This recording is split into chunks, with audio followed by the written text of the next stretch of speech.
Uh, you remember when I let you borrow my car? You remember when I gave all of that money to orphan children? You remember when when I gave you those spare tickets that I had to that concert? Thoras does not remember much. Thoras can only remember falling through the sky and looking very cool. Mechanical features of a barbarian, which basically means that once per day you can go into a rage, which increases your physical combat prowess. Once? Only one time? Mechanically speaking. Okay. Twice. No, it's twice per day. Twice per day, you can take your normal baseline rage and make it a actually mechanically useful rage. It increases your prowess in hand-to-hand combat, makes you resistant to damage. It doesn't make you better at shooting things. It makes you better at physically beating the crap out of people. It doesn't make me better at shooting things? Nope. Son of a bitch! I'm going into a rage! Jesus Christ. All right, so there's no monsters, and you have now entered a rage. You may do one more rage today. If you stop attacking or taking damage, your rage will end. I'm gonna jerk off! Before you do that, you leveled up last session, which means that the chaotic magic that the Moth Pope imbued you with takes effect. Oh, God. As you enter a rage, roll 1d8, please. Oh, God. I have unlocked Strange Magic, the 2015 animated movie. And the Marid, this genie, shouldn't be able to arrive here. Ioth Academy is still technically protected by the dome, even if it's weakened.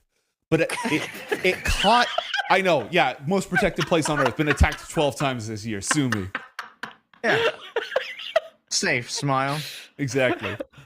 Any safers in chat? But the Marid essentially hitchhiked on that pole of magic. When the water elemental came up, it sort of followed along with it. It drafted behind it, and that's how it was able to arrive. And there's your natural 20.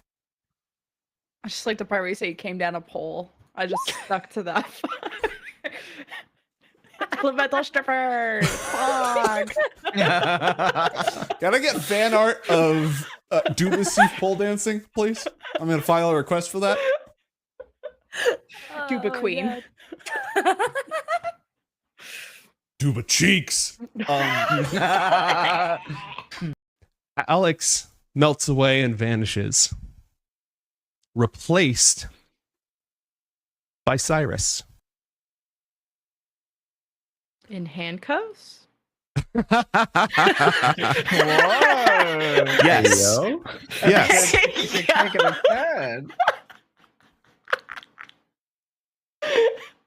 He...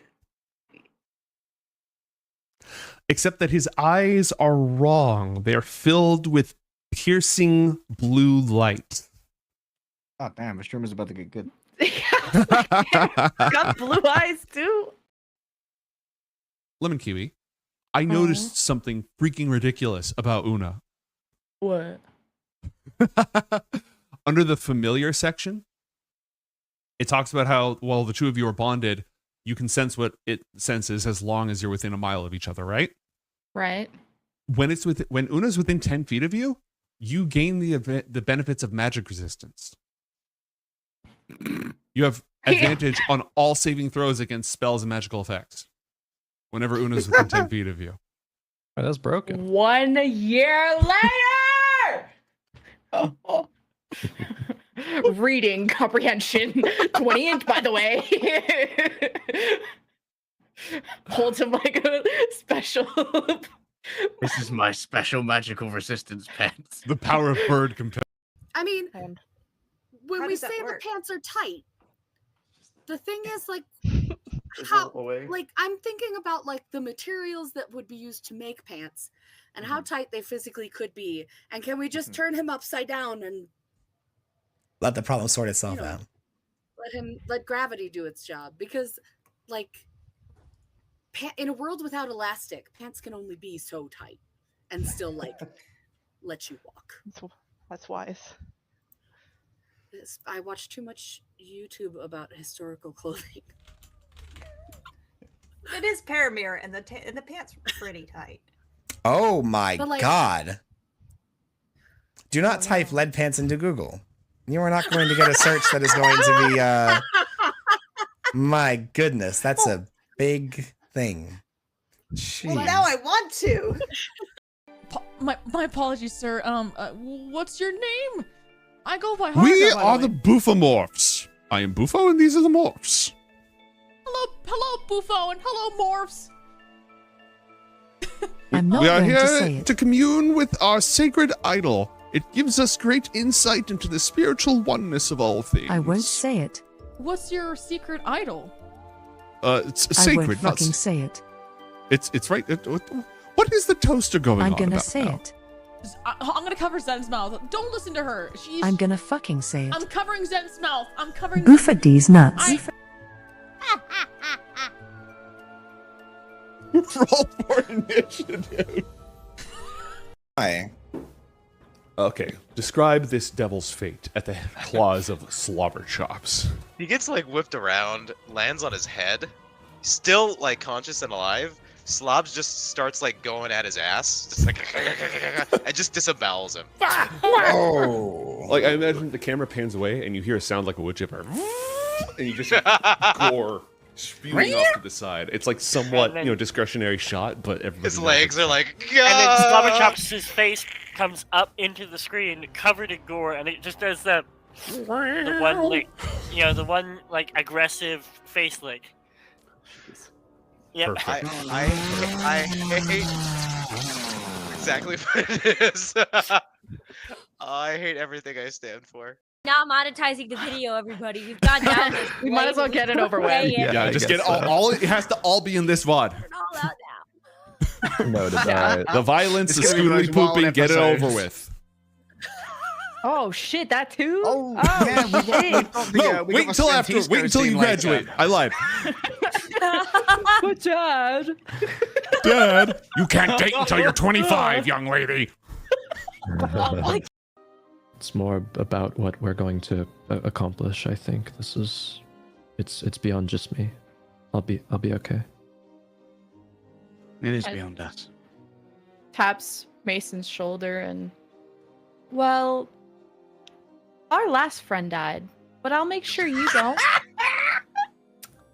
I lost 2 friends. Oh, sorry, 2. Yeah, thank you. Oh.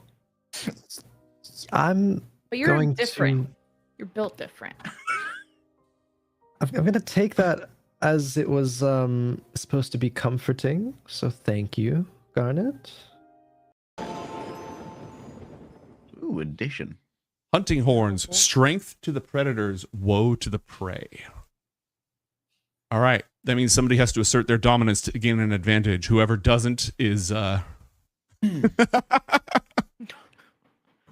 we call that the Alexander bookmark. Oh yeah. I forgot about that. All right. Got a stick at the book.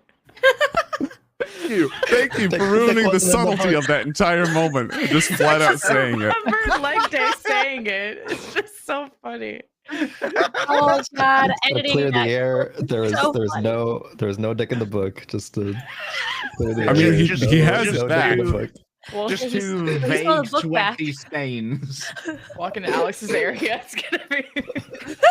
No wonder he went again. and stole it. Yeah, I needed it back. About eating a mushroom. It's getting really hard to hear you. I'm gonna take the last bit of the alcohol that Violetta handed me, and I'm just gonna splash John in the face. All right. Oh, that get in your eyes? Oh. John Well- falls to his feet and starts crying. No. Well, that. I think I preferred the dancing. I just remembered. This is the wrong deck of cards. That's a great excuse. I left the correct one just outside.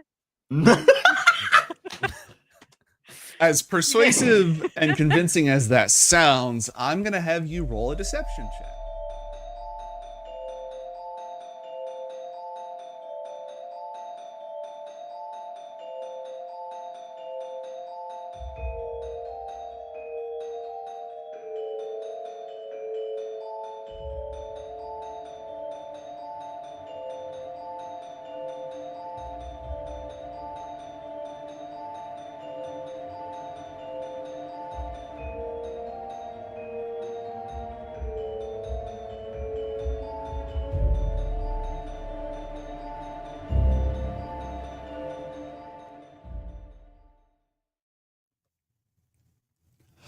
I have a question for everybody. Do I have crazy eyes? The correct answer is no. I don't think that I do. Like there's that picture of me in the opening credits, but I'm making I'm doing a thing there. I think on a daily basis, my crazy eyes levels are normal. But you know, I figure most people who have crazy eyes aren't self-conscious enough, self-aware enough to realize that they have crazy eyes. I've just got the unfeeling eyes of a great white shark, just these black pools that yearn for death. I must keep moving or I die. Well, while I fix my green screen, welcome everybody to Book of Dawn Ioth Academy. I'm Tormented by Gnomes, your highly professional game master, show producer, writer, technical director, PA, and lighting person, which is why the lighting on my end is crap. I'm joined by my illustrious crew of friends consisting of Crowan, Leg Day, and Lemon Kiwi. Crowan, how's it going? It is decent. I somehow got into playing Tekken recently. Tekken 8. So Interesting. Yeah. Interesting. I've never really played fighting games much in my life, but yeah, this girl I'm seeing plays Tekken, and so naturally I have to get better than her at Tekken. So, all right. I respect it. How's that going? I've never been good at fighting games. Oh, she fucking kicks my ass right now for sure. But we're on the grind. I told her give me 2 months and I'll be better than her. So I'm like week What's on the line? grind, What'd you bet? Would you gamble? Absolutely nothing. Just pride. But that's You worth bet enough. nothing. So I'm gonna be like, yo, your gambling addiction? Nah, we nah, already bet so much in like casual pool games between us that like this is just a separate thing, you know. It's like when the two billionaires have a bet and the amount of the bet is $1. Yeah, pretty much. It's been fun though. It's been fun. Legs, how you be, champ?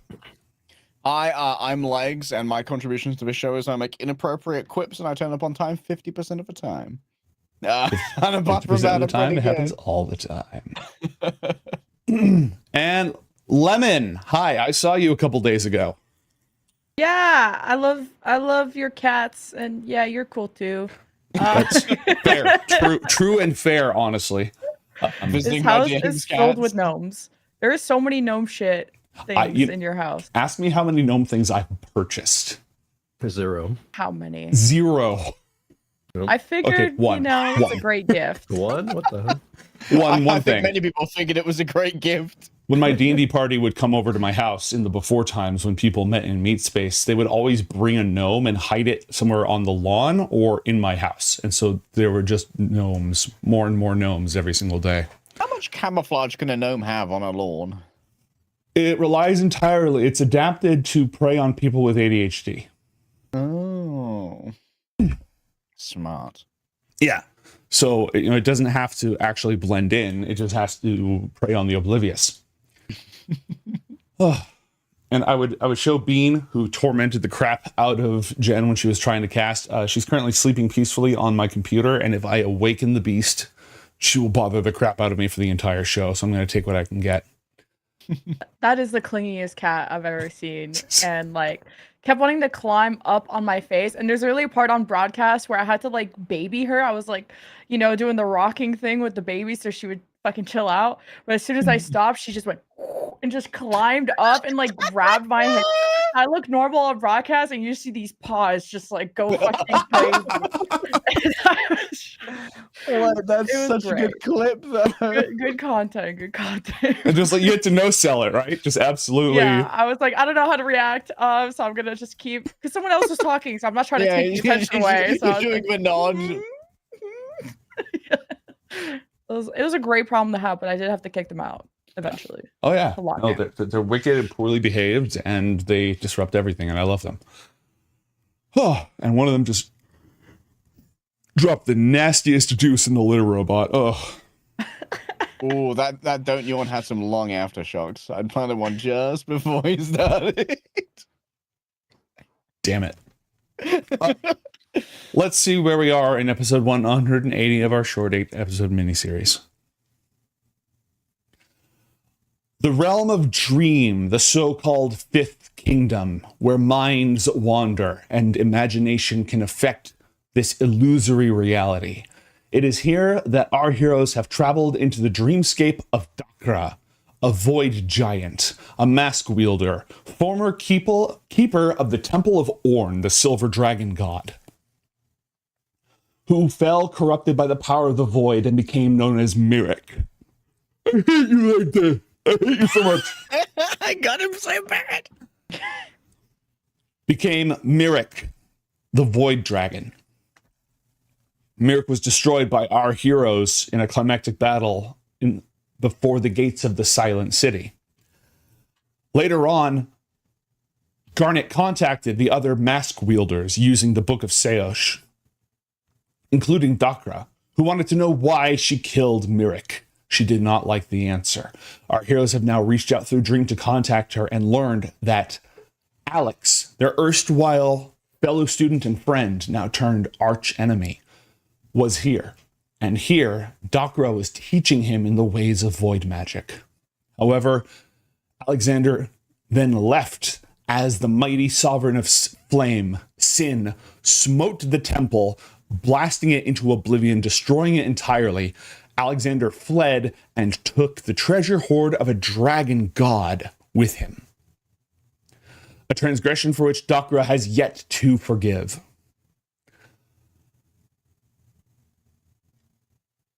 Right before we left, as they're having this conversation, Athalor said, "Atone for your failure, reveal the boy." Leaving her to contemplate for a long moment, during which time you saw that her skin itself is engraved with void runes, these glyphs that are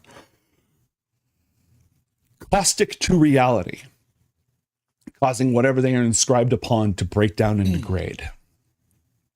She was weighing her words, choosing what she would say next. Does anyone have any questions before we go full in character and stuff? Nope. No, I'm good. 20. Yes, you should pull up 20, Lemon. That would be a good thing to do, My Lemon. bad. First time here, guys. Recommended. First episode. I'll just, let me just edit this. Hold on. I'll just, You can cheat. Episode 1. I'll just go ahead and, there we go. The episode 1? Oh, hell yeah. Oh, there we go. You guys, this is my character sheet. I'm gonna be Garnet Osaka. How I mine for fish? What are all these funny shaped rocks with numbers on them? Me making an intelligence-based sorcerer. This will be fine. Mm-hmm. I don't see any way this can go wrong. Just like, yeah, he'll learn. The boy has departed, and the herald went with him. She was very upset when we came in, right? She's still that way? She's upset in general, But you had a little bit of a talk. She's less like, I hate you for killing my master now. You've had a little bit of a talk. She's still not Team Garnet. Has she realized that this is Dream yet, or no? That's a good question. Roll insight. Sure. Well, if she doesn't realize this is a dream, she has some. Oh, not 20. Delicious. 27. It's yes and no. She's sort of ambivalent about all of it. She considers it real, but she's fully aware of the fact that this temple was destroyed and doesn't exist anymore. So she knows this isn't reality, but she's just kind of at peace with it and going along with it. Oh, she's coping. Mm-hmm. Yeah. We're in her cope space. Yeah. Mm-hmm. Exactly. The coposphere. Garnet takes a step forward and she's trying to maybe break this reality. Mm-hmm. Seeing that she's still upset and initially was not very welcoming. And wants to change her mind. And Dakra, I think you're a victim. I think you're part of a cult, and I know having nothing makes anything look amazing, but he took advantage of the vulnerable. Myself, you, Master L now, and we've walked the same path, and I know what that was like. Like, how many hours under the waterfall until your fingers went numb? How did you sleep when he restricted your food for days? Did you ever see your family again? Did you ever have one? I didn't. Roll persuasion check.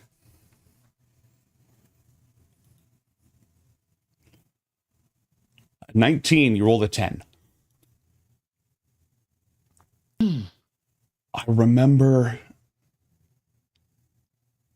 the sky. I remember a field of blue atop a rolling plain of soft white. I remember looking down and seeing a world so small and so far away. And nothing else. She's a sky giant. Or There was cloud only giant. Merrick after that. She steps forward again and is now more face to face with her. Face to knees. Or, well, however tall she is, but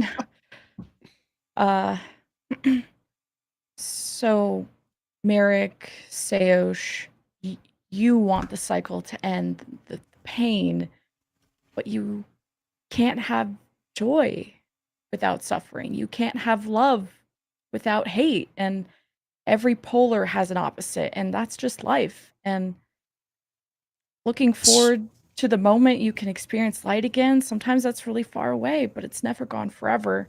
But you have to reach for it. You have to fight, and I want to fight that with you. And yet there will always be suffering after that. It's inevitable. Perhaps it outweighs the joy, perhaps not. But an empty universe with no suffering would be better than one where joy is possible. How many must die of starvation how would you say this?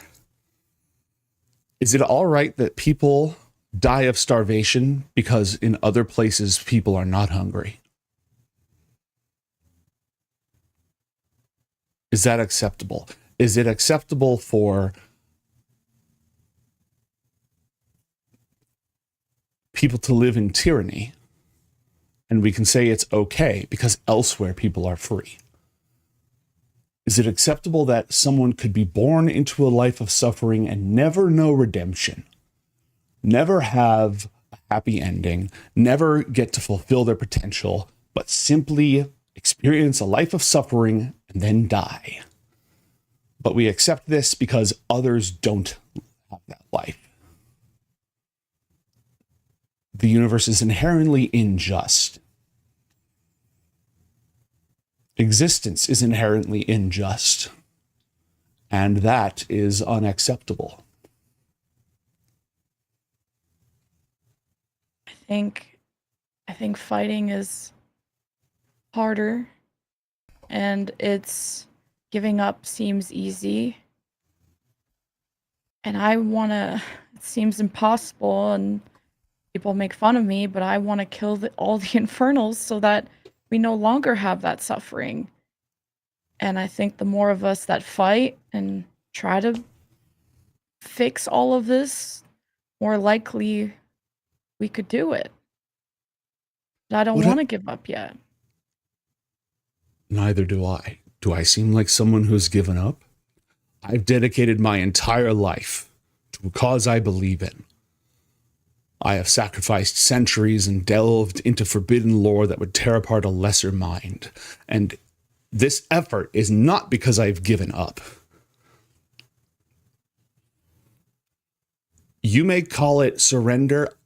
I call it hope.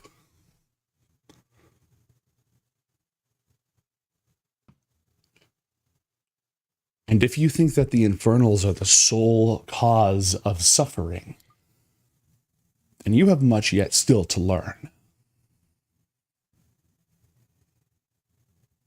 I think If you want to spit in the faces of those who have given you life and those who have given you joy, both past and future, then that's your decision to make. But to affect the rest of the world, that's not fair. You're contributing to that suffering. I'm ending it. We're all ending it.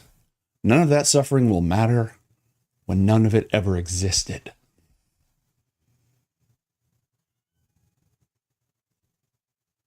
I just really don't want to have to stand against you.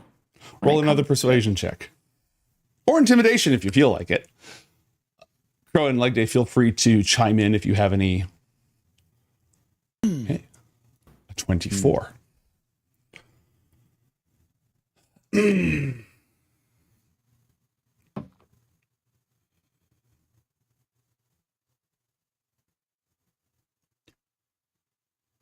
You needn't stand against me.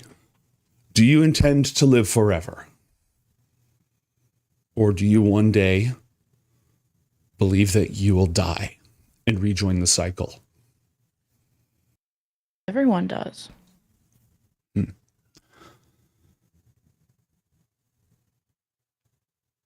Then there's no reason to oppose me.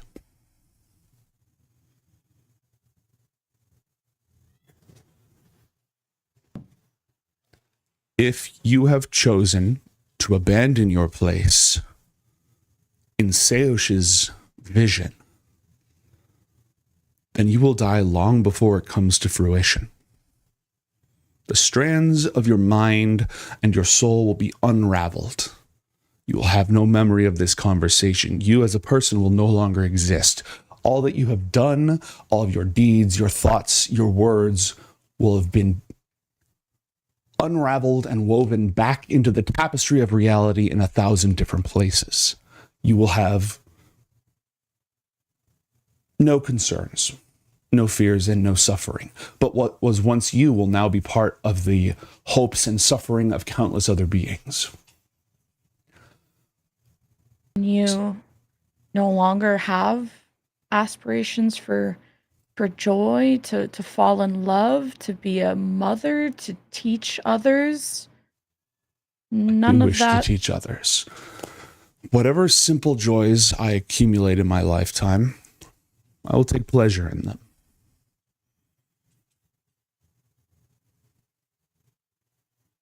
But they are not lasting and they are not meaningful. But you need not oppose me. As I've said, what Seosh intends has a long arc. For one who remembers the world before and the long night between worlds, time passes differently. And for him, it may be around the corner, but for us, centuries away. The only reason you need be my foe, though I hold you accountable for destroying a god I served. The only reason that you have to be my foe is if you move against me. If you don't, I will leave you be. She'll take a step back and, well, I'm afraid in this story you'll just continue to be a victim then. Until this story ends. Then there shall be no victims. Your God that you loved so much, I put him in a jar and into the void.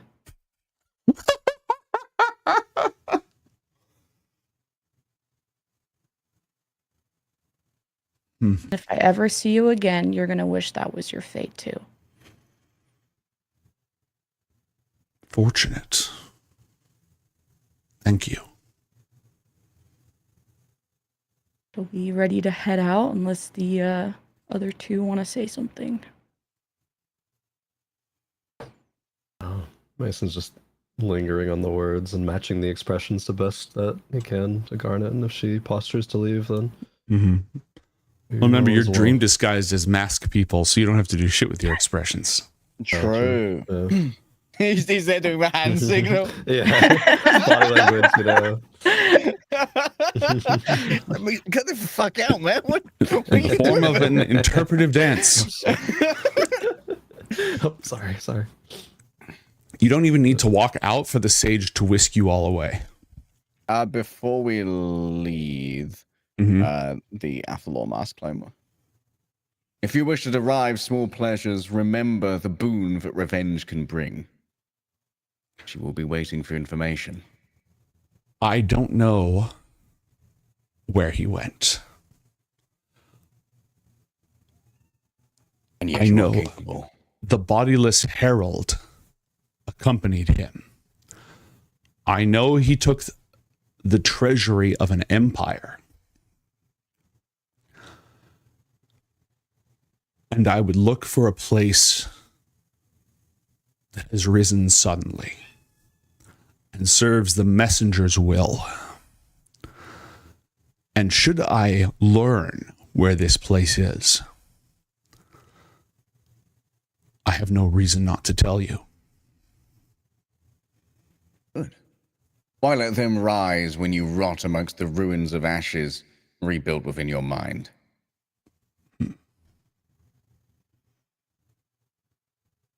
You can tell your words. Equal. You can tell your words resonated with her, though she does not voice a response. Float out with Mason. Oh. The sage. Garnet is Go ahead. visibly angry before she, like, the sage gets ready to leave.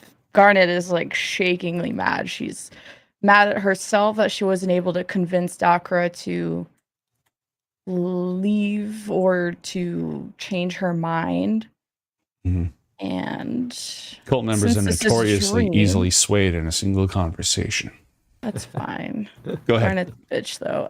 Since this is dream and we can cook in here, wonder if there's a way I could instill a nightmare curse using both the bestow curse and the nightmare spell that we know about. And I'm willing to use a coin of fate on this. Oh, shit. A coin of fate. So I'll let you. Basically, I want to fuck shit up, whether for a while or this dream or. Okay. We invest the spell slot from Inflict Curse and the nightmare version of the dream spell. We furthermore. I guess coin of fate's a charisma check for willpower here. Exactly. So before you roll, because this will be a charisma check in order to enforce your will, you may either... Hold on. The interface is messed up and it's messing with my head. Okay, fixed. You may either roll a charisma check, 1d20, or you may flip the coin of fate, 1d2. The least gambling addicted D&D stream. On a 1, you get a natural 1. And on a 2, you get a natural 20. It is your choice if you want to roll the d20 or if you want to flip the coin of fate. I'm flipping the coin. Roll 1d2. Go! All right. Yes. Yeah, But it's I a got Vegas Gen back again, baby. Yeah, okay. Sending my energy. Dude, I'm the most unlucky person in this fucking call. All right. Okay. 3, 2, 1. Oh. It does not work this time. No. Best 2 or 3. Best 2 or 3. Best of 3 is crazy. Does not work. She's too Yikes. frustrated and can't concentrate. Oh. And just is fine to leave. Doesn't but- work? Doesn't consequence. No, I hate consequences. Where's it worse? I just want to sow. Why do I have to reap as well? I love sewing. Oh man. As Oh no, my God. Uh-oh. As Garnet's malevolence coalesces within her very heart. Woven and compressed and crushed by her will, by her frustration, by her hatred, perhaps for Dakra, perhaps for Merrick, but really for Alex, crushes it down into a tiny seed, a little drop of darkness, and lashes out with it, letting it fly across through the doors of the temple. And as it goes, it pulls everything towards it. The stones begin to crack and crumble, rising up as if the center of this world's gravity has changed. And it passes through the doorway and sinks into Dakra's heart.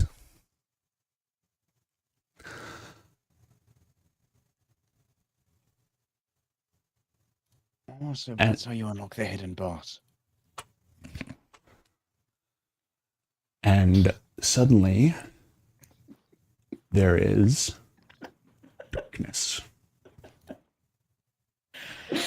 Please stand by for darkness. Stand by for darkness in Red Desert. Dynamic lighting is on. Great. Darkness. Oh, that's quite darkness. I would like everybody to please roll a wisdom saving throw. Oh boy. Uh-oh. Oh, I'm gonna hit a lucky die on that one. Oh boy. Yeah, me too. Yeah, just an 18, Okay. please. Oh, that'll do. 21. No, I'll do a lucky. You know, since it's cool. I'm gonna do it too. Just while we're at it, you wanna hit another point of fate on that one? No, I don't. That's my only one. I'm trying to quit. just use my monthly coin of fate. Oh. Well, Garnet, 9 what for me. is your spell save DC? Should be 17. 17. Yeah. Okay. Garnet has saved. Mantra has not saved. Guys, it's a little dark in here. What's going on? Guys, I'm really scared. Oh,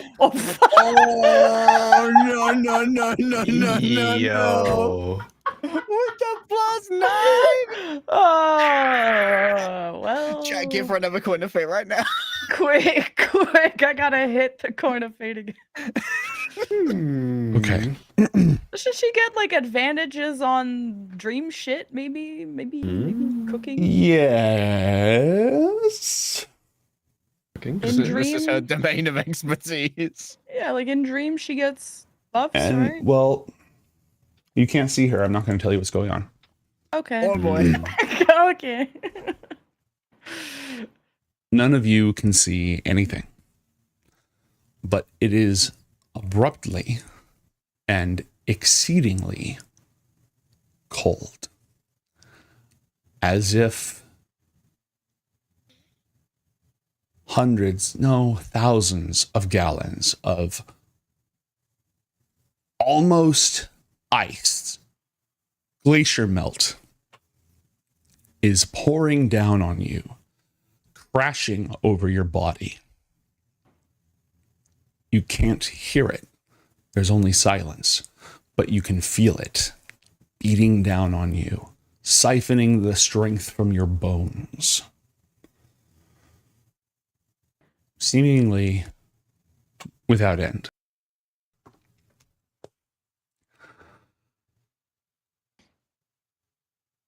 Garnet, you may wake up if you wish. You recognize this experience as a piece of your past, the training that Merrick inflicted upon you to force you to develop emotional self-control, but really a way to empty you out and harden your heart. Athalor, the sensations may be terrible, But this is as false as the temple, which can no longer exist, which has been obliterated by sin's power. This is no more real than that.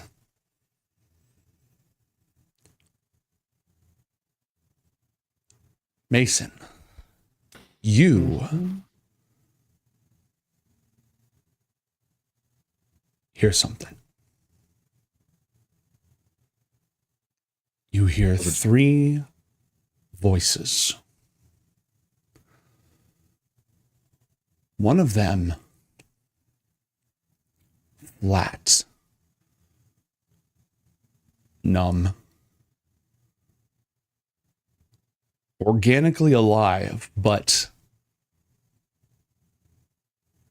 spiritually dead. It must be a young man, not far different from your age, and you can't make out the words that he's saying. It's an incantation of some kind, and it's utterly passionless. There's not a drop of emotion, just a body going through the motions, speaking the words. I recognize like the origin of the incantation or anything about it, or no? Roll an Arcana check. Arcana 21. That is speaking infernal. Do you speak infernal? It's an infernal rite. I do. Okay.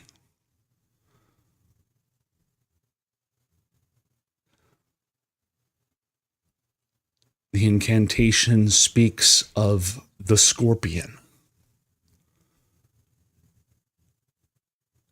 Broken but eternal. Slain but undying. Bodiless and deathless. Bound in 3. Now bound again in 3. Bound now in my flesh. You hear a second voice. This one ethereal. Whereas the other one was a body with no spirit, this is a spirit with no body. A girl. And her voice is bitter and wrathful and full of hatred and anger and pain.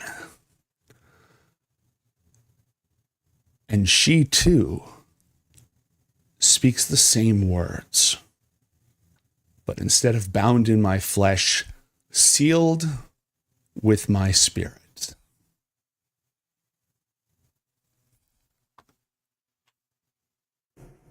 And the third voice is one that you certainly recognize. Oh dear.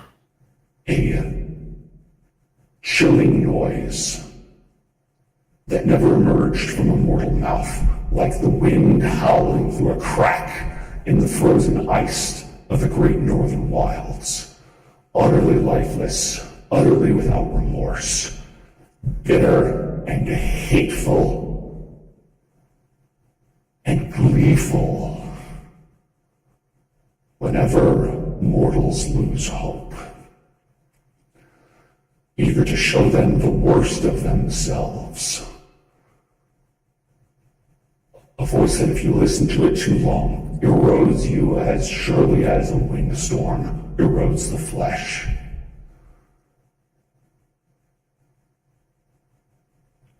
This voice speaks the same words, but... Roll an insight check, please. Oh, 9. Another lucky dice, I suppose. 19. Okay, better. This voice speaks the same words, but they're more personal. They don't sound like an invocation. They sound like a declaration of identity, of intent. Bound in your flesh and sealed in your spirit. The one become three, become five in me.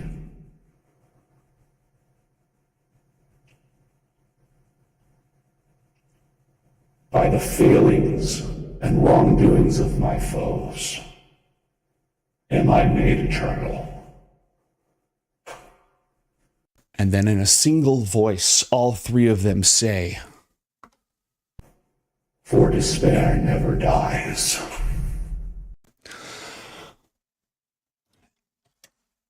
and you immediately take 31 points of psychic damage. Holy shit. Alright. Okay. We good? You good? Garnet and Athalor, do you wish to awaken? It is dark and cold and very unpleasant. What do I hear, if anything? No, silence. Does the sage wake up? You don't know. Because we're all in the same room when we went to sleep. You were. But at this if- moment, you feel alone. You don't know where she is, and you don't feel the presence of any of your companions either. Can I make a charisma check to try and influence the dream space? Yes. I wish to pierce it with moonlight. Okay. A 16. Garnet, roll a charisma check for me, please.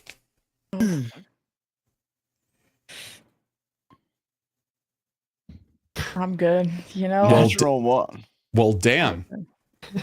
It's not my day. Abruptly, in this complete and utter darkness, the pearl moon is present. It's just there. It's the only thing in the sky. And as that pale silvery light shines out, the darkness is not destroyed or banished. It's beautiful. And there is danger in it, but no malice. And as this light shines forth, due to Garnet's shit-ass roll, so too does Garnet see the moon in all of its glory, radiant overhead, and Athalor standing in that same light. And Mason, how many hit points do you have left? 25. At high level. And you also see Mason. Oof.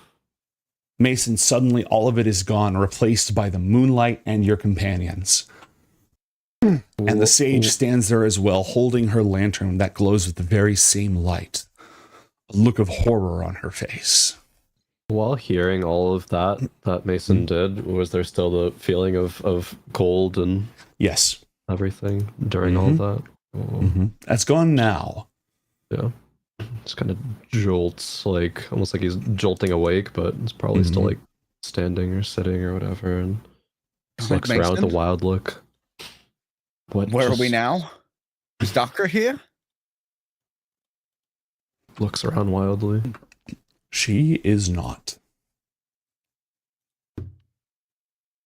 How fucked up does this age look? She looks completely fine. Emotionally horrified, relieved to see the two of you. That He's artifact holding his that hands she's in his carrying head. around protected her, despite her failed save. But she lost the three of you in the dream.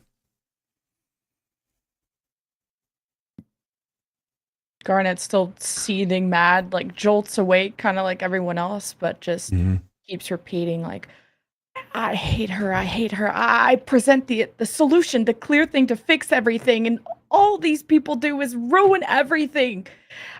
Ugh, just they keep winning, and I do everything to try and fix it, and I just and she's just still mad. She doesn't really realize that all of that was because of her. She was just I think the anger kind of like came out and then manifested into that. Mason like coming close fixes- to Mason and like kind of stare into his eyes. He's a little bit further away than everyone else.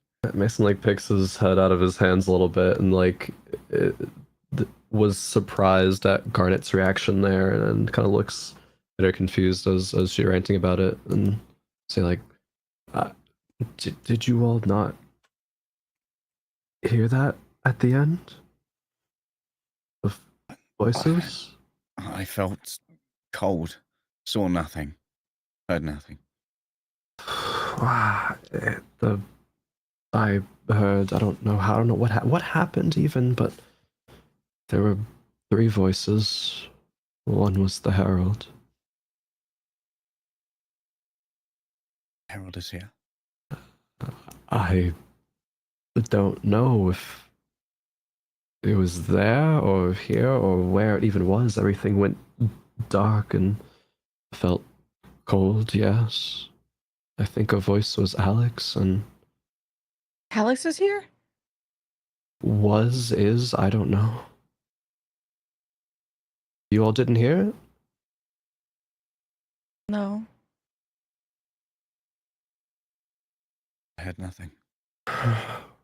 They were performing a kind of ritual of rite, something about binding something in the flesh, binding the Herald in flesh, I presume. The flesh of, well, it must have been him, Alex. As in, like, they were doing some kind of ritual to make Alex the Herald's avatar, or? Does Alex even still have a physical body? Because he got eradicated along with everything in that room. Bind all 3 of them together. Gakra said, and he walked here, physically, Garnet. And he came back and he took that treasure, which means he must have been bodily present. The ritual said, bound now in my flesh, you must have flesh, have a body. With the girl, she sounded so hateful, like a spirit of wrath. Said it was to be sealed in her spirit. Her voice was beautiful, but so incredibly angry.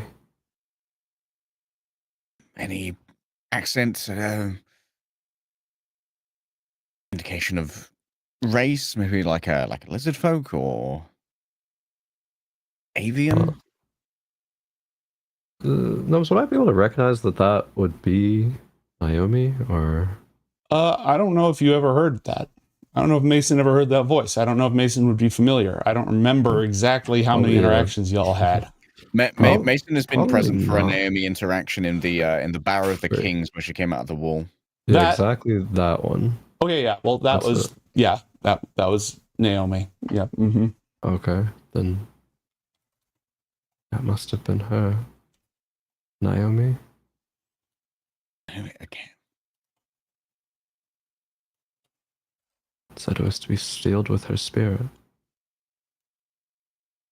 Are we able to make a roll to understand kind of like what happened? Or You is may it roll obvious? Arcana, but you will have to roll with disadvantage because this is secondhand knowledge. Oh shit. 23. Okay. I hate to bring this up, but earlier, for some goddamn reason, the Laughing God smiled upon you, and by some goddamn reason, I mean Mama Shimada, and gave you Fortune's Favor, which is a 1d8 that you may play to add to a roll. Are you telling me to do that? No, right I'm now? not telling you to do shit. I'm just making sure you know you have that resource. Oh, okay.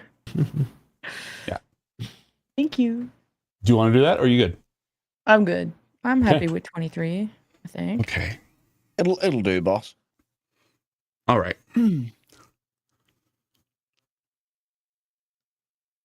Garnet, to the best of your knowledge, and this is backed up by encounters since then, When you void bombed the Book of Dawn and everybody who was in that room, you destroyed them utterly. How Alexander survived? Don't know. But the Herald's body was destroyed. But and he has not made a physical appearance anywhere since then. The words of this ritual were to bind the Herald in Alexander's flesh and seal the Herald with Naomi's spirit. It sounds like an incarnation of some kind, a spell to give him a new physical form. Alex's form. And the reason that we heard all of that, was that like some kind of dream corruption, or did the Herald invade, or do we not know? It's a little tough to tell. You effectively when you attempted to curse Dakra, you created a dream toxin, not unlike that of the Herald. In fact, the malevolence that you poured out towards her was very spiritually similar to what the Herald does. It rebounded on all of you, causing that negative experience, in this case, drawn from Garnet's own life experiences. But Garnet never experienced that conversation occurring. It must have created a resonance of sorts. By doing something so Herald-like, it tapped into his memory or something he's done or said or even imagined. Can you give us every word you remember, Mantra? Yeah. Alex was talking about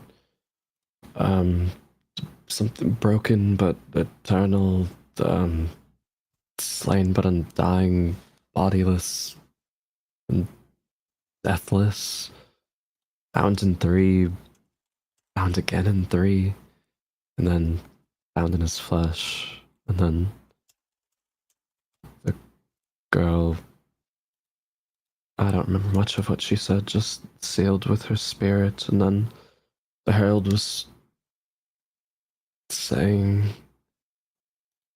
kind of corroborating these things, saying, bound in your flesh, sealed in your spirit, 1 becomes 3. He said something like 3 becomes 5. I don't know what that means, but by all the failures and wrongdoings of his foes or something, he's going to be made eternal. 5. Can I do a history or religion check for the significance of 5 in the Anakra lore?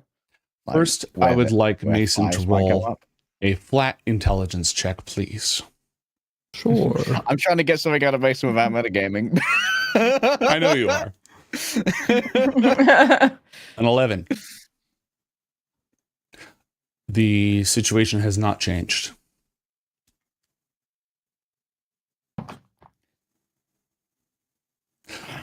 Yeah, you can roll a history check, a religion check, and an arcana check to see if you recognize the significance of the number 5. Yeah. Like, where might 5s come up? History. 5 kingdoms or something? Religion. A dream is sometimes called the 5th kingdom, since it's the 4 kingdoms of Anakra. Yeah, the dream connection is kind of the only thing that's really popping up. There might be something a little bit more obscure and deeper in the lore somewhere, but it doesn't strike you as relevant, whatever it might be. Like if a particular branch of, I just forgot my own deity's name, Nis, the inner flame.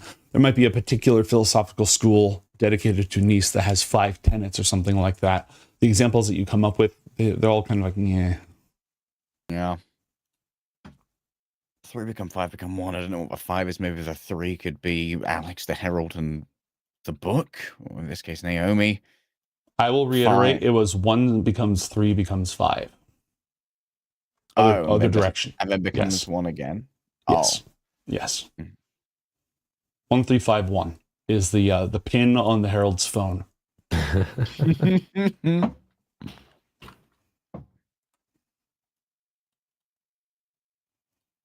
Does the sage have any input on that?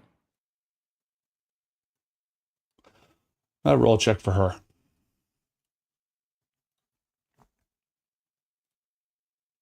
I had to pause briefly to shit post on the Discord.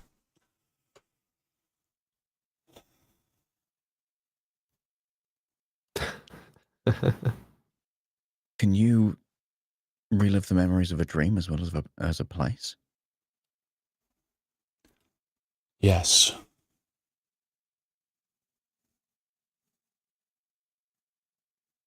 But in the light of truth, even if it's true that dream may no longer be available. No, the echoes of it must be. The echoes of it must be, not the thing itself, but the shape of the thing. Mason, she gestures for you to approach. Yeah. Okay. Mason kind of slowly stands up and kind of shaking off the big headache and walks over. Okay. She places the lantern on the ground, takes 2 fingers and sets them to your temple, shuts her eyes, and rather than casting all of you back into the realm of dream, instead, she reads from your mind the memory, and with her other hand invokes an illusion to surround you, not plunging the 3 of you into that realm of mental peril, but instead merely producing a replica of it. Which means canonically you're now allowed to go back and rewatch the VOD. So I get the keywords I'm looking for. Yes, you got the context that you were looking for without metagaming. A fucking scorpion. Oh. Yeah. You didn't think that one was worth bringing up? There was a lot going on. Everything was. I don't know. I forgot that was said. It was one of the first things. Yeah.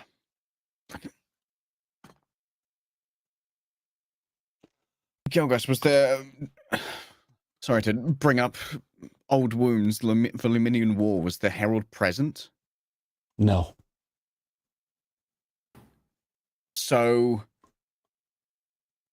Despair was born of Barosh's death, right? When the Scorpion fell as well? The Herald is an echo of the Scorpion or something?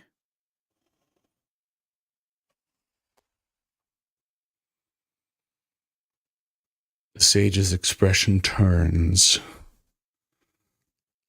dark. A kind of grief you've never seen her express. When she lost Ioth, she mourned. But this is something deeper.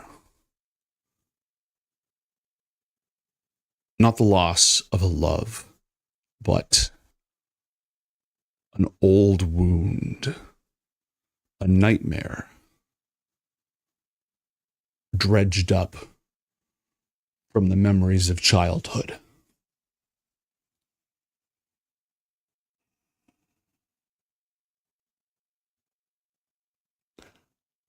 And she, at the moment,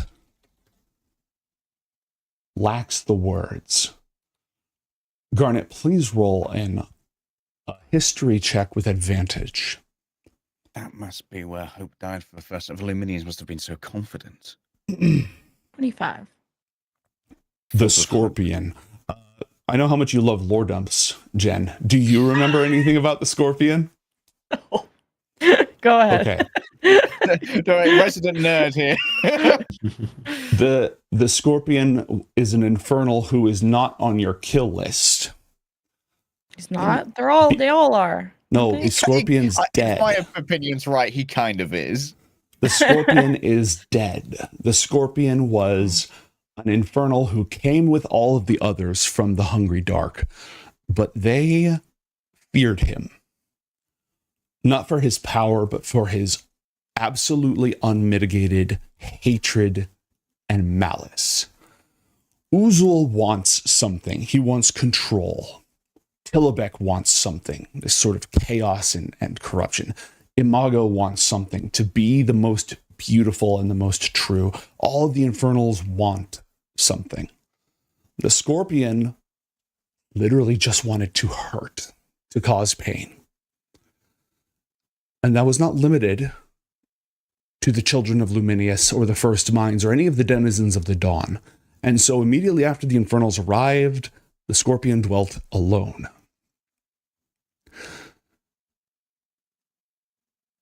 Until Uzul's armies broke time and time again on the walls of Luminius, unable to conquer the city. Then Uzul sought the scorpion and the scorpion's help. And it's a long story. It's a long story. I'll try to make it short. It's a story you've actually heard Athalor tell once or twice, probably, because it's one of the old and sing. Yes, you've heard Athalor sing this. The lovers Barash and Lotne, two first minds, two children of Luminius, a powerful warrior and a healer and world wielder. And because in the Dawn world, emotions and thoughts and dreams shaped reality, the bond of their love was so strong that it alone turned back the armies of the Infernals. And it was that bond that Uzul sought the Scorpion to break. In the end, the Scorpion succeeded, and it was by his venom that Luminius fell. He led Lotne to die, and then led Barash to her shade, so that he would die knowing that he had fallen for this trap and effectively led Lotne to her own death. But in his death throes, Barash destroyed the Scorpion, and the three of them all passed from this world. And so you have not researched the Scorpion very much because he's dead and therefore not super relevant. They're -1 Scorpion, +1 Anachronus, and +1 Herald on the other side of the Dawn. This invocation specifically invokes the Scorpion.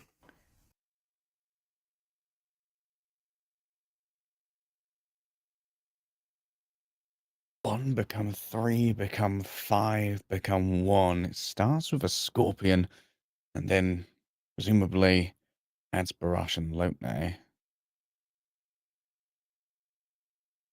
And Naomi and Alex. Back to 1. Who comes out on the other side? Alex, Herald, or the Scorpion? Well, surely this is something that the Herald is attempting to, I don't know, pull off. Surely he wants a physical form again. It must be the Herald, right? Even if it's Alex's form. The reason I'm thinking about this is because we talked before how one of the reasons why the Herald is so ineffable as a force is that no one knows their name to evoke for so many magical effects. But if they were the Scorpion, or if they were Barash or Lotne, perhaps they would be more easily targetable, findable, effable. But not bindable. No one name can bind a creature of many names. It is one thing to be called by countless titles by different people, but if the Herald is a tripartite creation, an amalgamation of these, of them, then none of its names would truly bind it. For no one name encompasses its existence.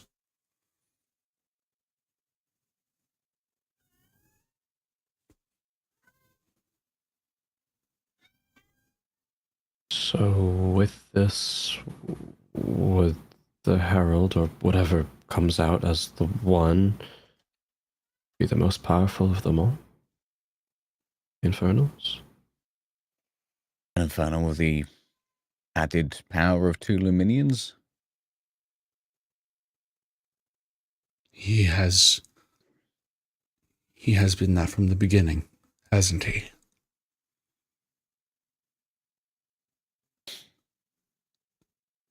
Since the dawn, he has been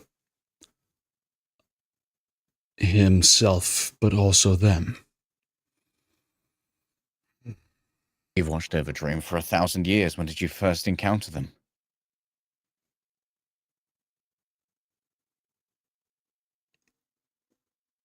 Perhaps 500 years after the dawn ended. Perhaps a little bit less. And what you know of Barash and Lopney? Any special connection to the Fifth Kingdom? Or would that just be the easiest place for the lingering remains of those souls to coalesce? I knew them. I knew them. Did you try and evoke them in Dream?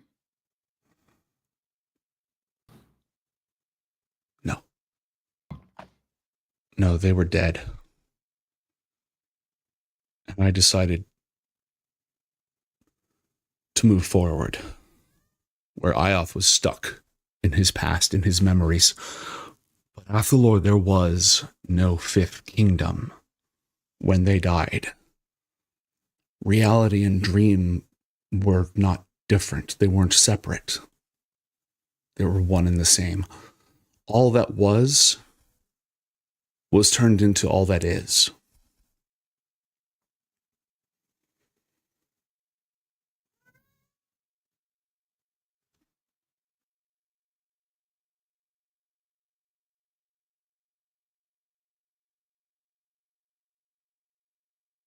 I suppose it was an unfilled niche, with most of the Infernals coming from the world that was. Garnet, what did you try to do? I just wanted her to to suffer. I just wanted her to regret choosing him.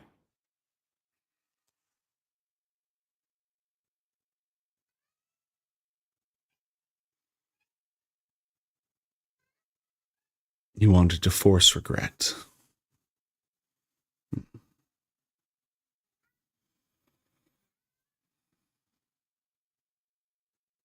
I don't know. I'm sorry. That was me that caused that. I just don't like begging. I just was trying to make her realize the truth.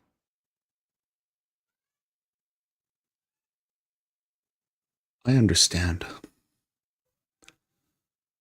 I have lost friends to delusion and poisoned words, and I have pleaded with them to return. And rarely have they ever walked back the path that they took.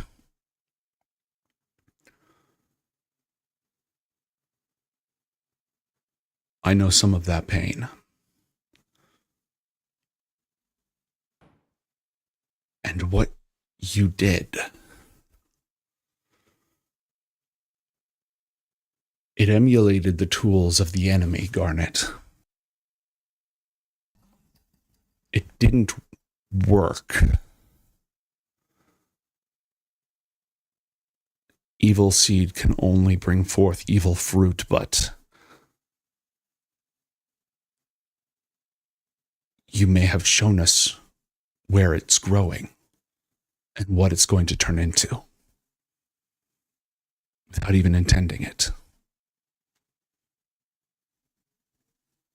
So we can go find her and kill her? Darker's not important. Your fuck up may have given us the origin of Despair's Herald. and what he's going to do next. Garnet, he means to create a new body for himself from Alex and Naomi.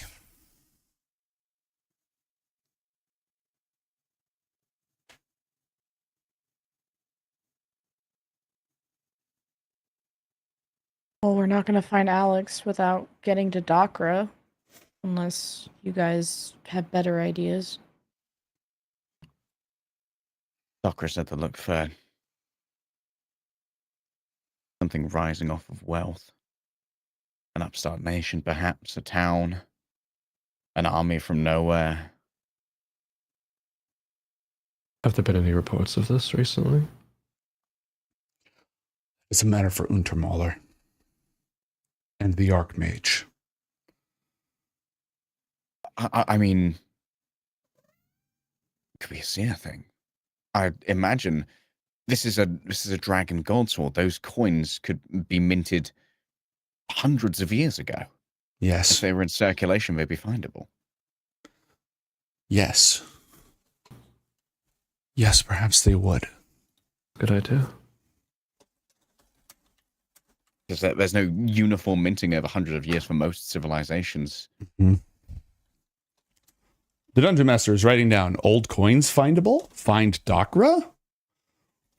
Weird money expenditure? You're gonna contact the IRS on this guy? We got the IRS. Sudden unexplained wealth. We're gonna do the Herald like they did Al Capone. Get him on these taxes. Suddenly Maxwell returns to Anakra. Tax evasion will. Maxor suddenly reappears and strikes. He's like, I heard someone call my name. That'd be such an anticlimax, but it'd be funny. The sage is understandably shaken by this series of events. And Athelor's giddy. And He's completely forgotten the nightmare. Her mind is spinning with things that need to be done, as well as memories lost to almost everyone but herself. Memories of Barash and Lotne, not as figures from a song, but as people. Minds and souls that she knew. Corpses. Oh, I mean, back then, mind, body, and soul were all the same thing. There aren't really any corpses left from back then.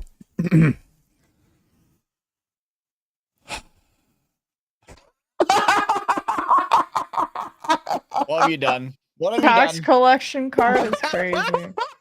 The power of taxes, baby. Oh, there's a non-zero danger that this brings back. Fucking hell, I love it. We're gonna get Alex via sales tax, baby. I didn't know that was a card that existed. That's crazy. It's for War of the Sun. It's not for this campaign. We're not, homework, dating, killing gods, and learning how to do your taxes in home ec. Yes, the sage seems, her mind is spinning. She's thinking on all of this. She has a million things that she needs to do, and also she is distraught by what she has witnessed, the revelation and the implications thereof, to the point where she extends some sympathy to Garnet, but is caught up in the paths of memory as well, and cannot fully be here.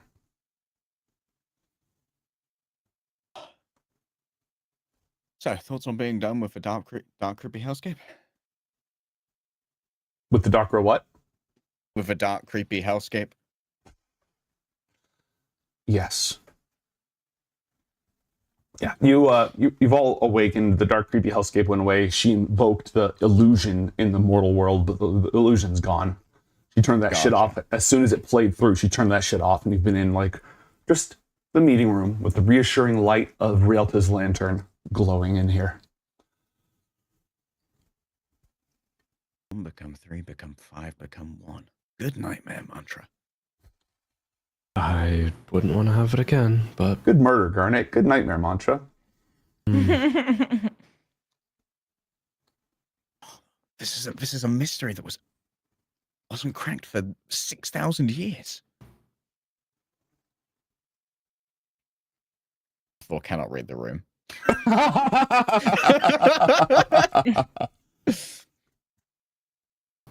He just solved the like mystery on the back of a cereal box from when he was 5. It's more like he solved the mystery of the DB Cooper hijacking that he saw in a you know, like this is not a cereal box. This is like when kids get obsessed. Everyone goes through a Bermuda Triangle phase, right? We all went through a phase where we were obsessed with the Bermuda Triangle, and suddenly he's figured it out. I'm glad that's not me, because the joke was going to be that that's a weird thing, but I'm actually glad it's more of a universal experience than I thought.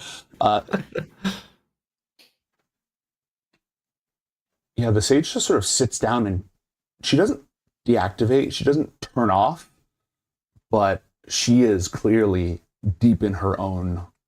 She's trancing, effectively. Most elves don't sleep, they trance, and when they trance, they just relive memories. So she's practically doing the Doctor Strange like thing, but more serene, and she's basically turned off her awareness of the room, as if this conversation is over, as if none of you are here, because she is cooking and going over all the information and such. She has withdrawn, and though she will hear you if you address her, otherwise, well, you know, she's been alive for thousands of years. If she sits here for 7 hours just thinking thoughts, that's a blink of an eye. Okay. Leaving our young traumatized heroes to make their own How's your decisions. What? How's your head, Mason? Fucking hurts, but I'll be fine. Apothecary, maybe? Or, I don't know, cuddles with Sven? I'm sure it'll go away. Maybe I'll take a little something for it. Meantime, talk to Untermola? Yeah, sounds like the best next course of action. And then maybe we can speak to Seer about those coins. That'd be quite the way to find Alex. We just say would know more than Untermala in general, but no point in not asking Untermala, so let's go.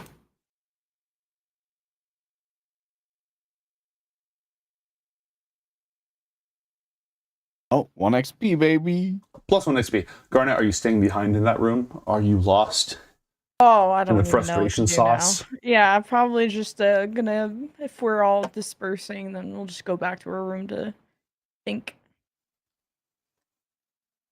I thought I was gonna like bro's so manic, right? He's just like knocking on Untermola's door at like the classroom.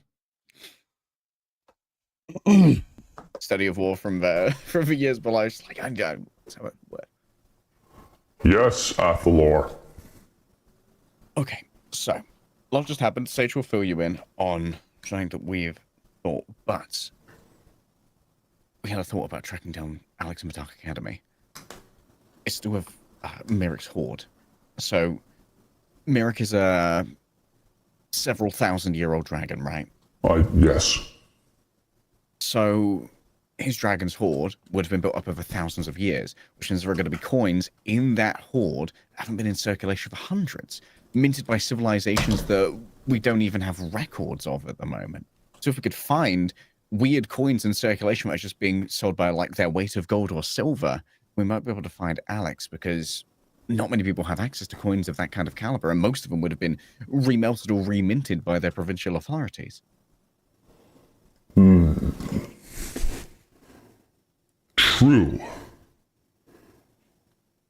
Likely Orn's horde would contain civilizations and kingdoms, coinage from them that were wiped out by the demonic Imperium with the death of Arakura. And the great silver dragon, his wings would have carried him across the world from the east to the west. So if we can locate a region that had an unusual influx of strange coinage. Good thinking, Athalor. I will say only we don't need to track down the Dark Academy. It remains under Ithgost's control. And I don't think that he's involved anymore. Unless Ithgos has been trading in an influx of strange currency. Yes, I will speak with the table of Juldret in Bothotlo. I imagine about we'll this reach out matter. to Seer and Brontha. Yes. Garnet wants to visit home. And all of our allies scattered across anywhere. It may take a great deal of investigation, but yes, good thinking. Good thinking. Athel kind of waves to his like 5th-year class. Sorry for the interruption. Is that kid? That's the guy. Settle down. We'll discuss this in tactical tomorrow. All right. If there's anything further on this, see me during my office hours. Yeah. Sorry. Idea was fresh. Okay. Bye, class. He's like standing there like, oh. Crazy. Mason, where do you go? Yeah, I think meanwhile Mason goes to fill Sventisco in on everything that just happened, and then just ruminate on the upcoming conversation with the Konsker. Okay, Sven reacts to the lore dump the same way Jen reacts to lore dumps. Except her actual real life depends on it, so... Yeah. I don't recall asking much. Garnet, you went back to your room. Somebody chose somebody else again. You couldn't shift them from causing deliberate harm. And when you tried to reach out with your power, something went wrong, which has happened a lot. Yeah, this is annoying. Where do we find her in this chamber? What state is she in, and is anything particular running through her head? I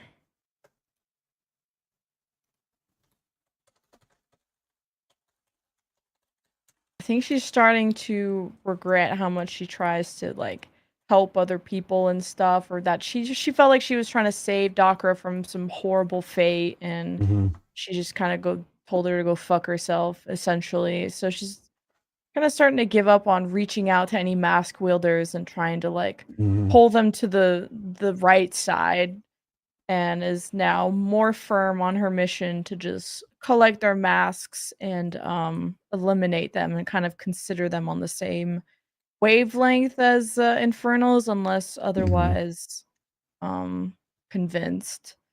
So I think maybe she'll just like fiddle with the other mask that she's collected, The famine mask, one, yes. and like maybe even, I don't know if she wants to try it on. I feel like that's probably a bad idea. It's probably just kind of like study it for now and see how it works and stuff. Okay. Do masks make you feel anything when you touch them? If you're not wearing it? Yes. And as her fingers are set upon it, the sensation that passes through her is that we'll be right back after a short break. Don't go anywhere, folks. More with the Ioth I'm hungry, Academy when we actually. return.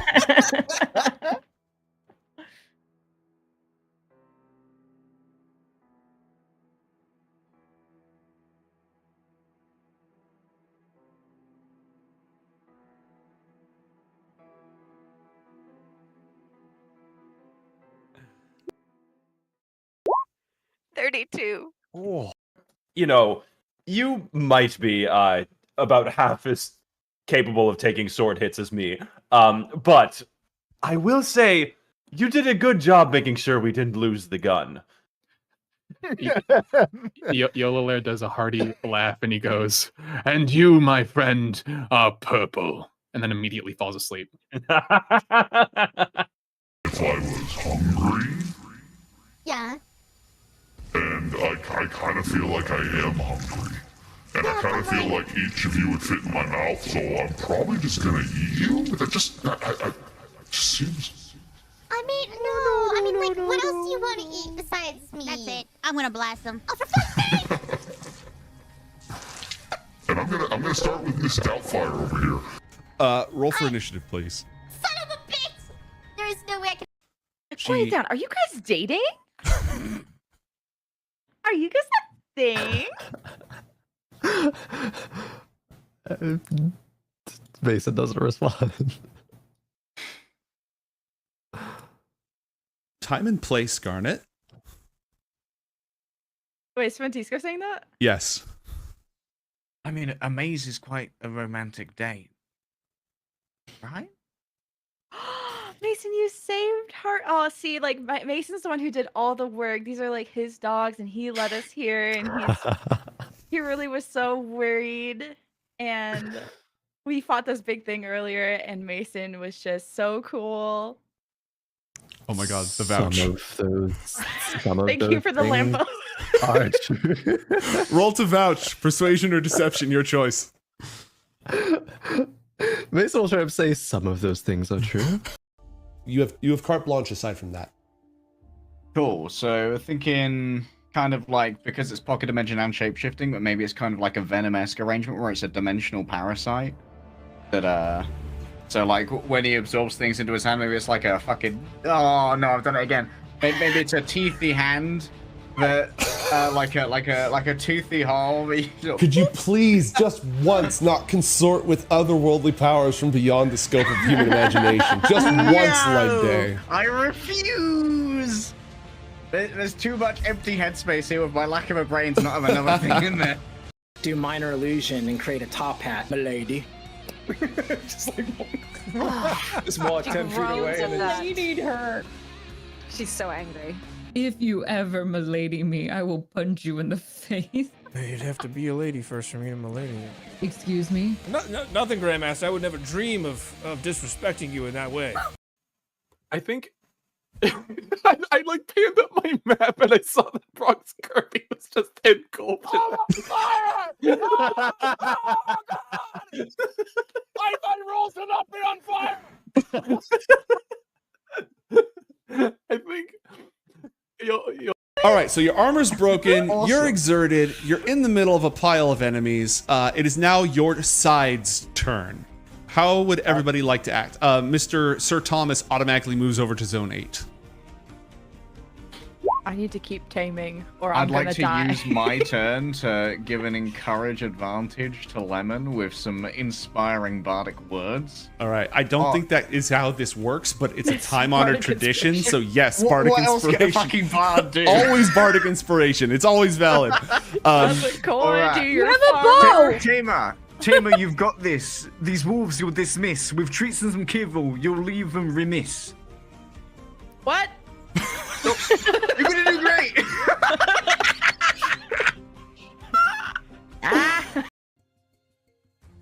Let's say Mia Hethil, because he's right in the middle of 3 player characters. So, you know, him in particular.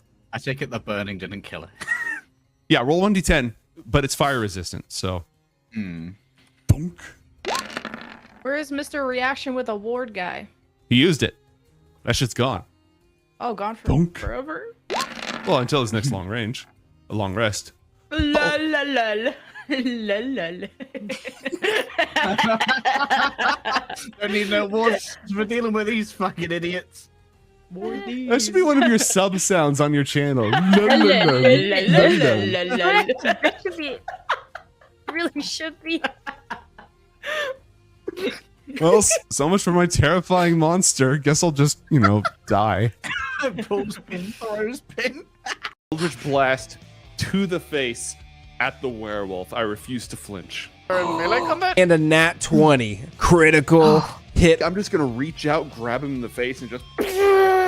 Another 21 points of force damage. Oof. Do you want to tell them or should I? It's not looking good, chat. Oh no. Toddleheim. Oh no. Drops to 0. Someone had picked him up and you were carrying him back. And you were going to figure out what to do with the pants, either try and break him out of the pants or turn them back to normal. There was a lot to the Relatively soft, so getting him out of the pants shouldn't be too hard. Getting him out unscathed might be hard, but you know, it's doable. Well, were they? Is he wearing tight pants? Is he a tight pants kind of a guy, or is he like a loose? Search your heart. You know he's a tight pants. I mean, you knew. Too bad We all knew. There are only two types of guys. He would be using a crowbar and trying to pry them off his body. There are two wolves inside you. One wolf wears tight pants. The other one does not. Seems like pieces of the Herald. It is a dream toxin. It has contaminated this entire room, everywhere that it's spread, to poison the dream world in this proximity. I slap Sage in the face to break her concentration.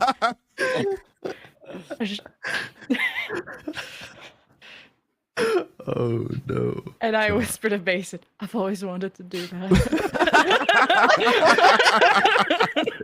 It looked like it. That was a hard slap. The only thing that you notice, Garnet, is just like little touches of frost, just the barest remnants of frost underneath where the books were. Oh, nuh-uh.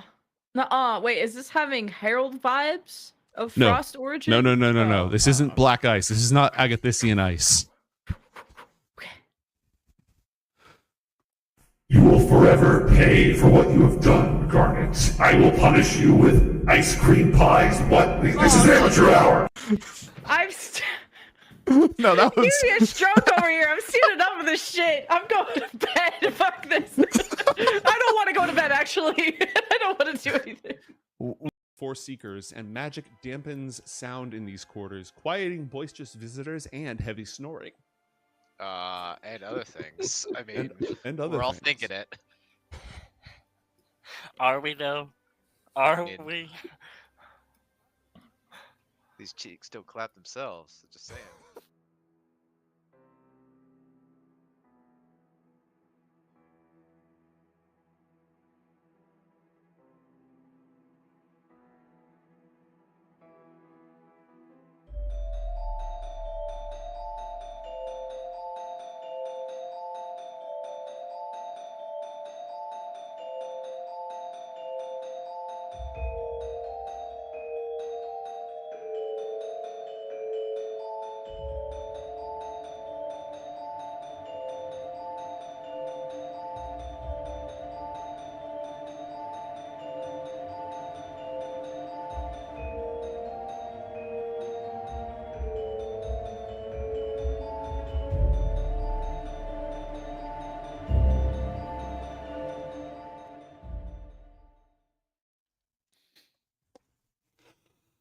And so, lost in the power of the famine mask, Garnet has to eat a snack.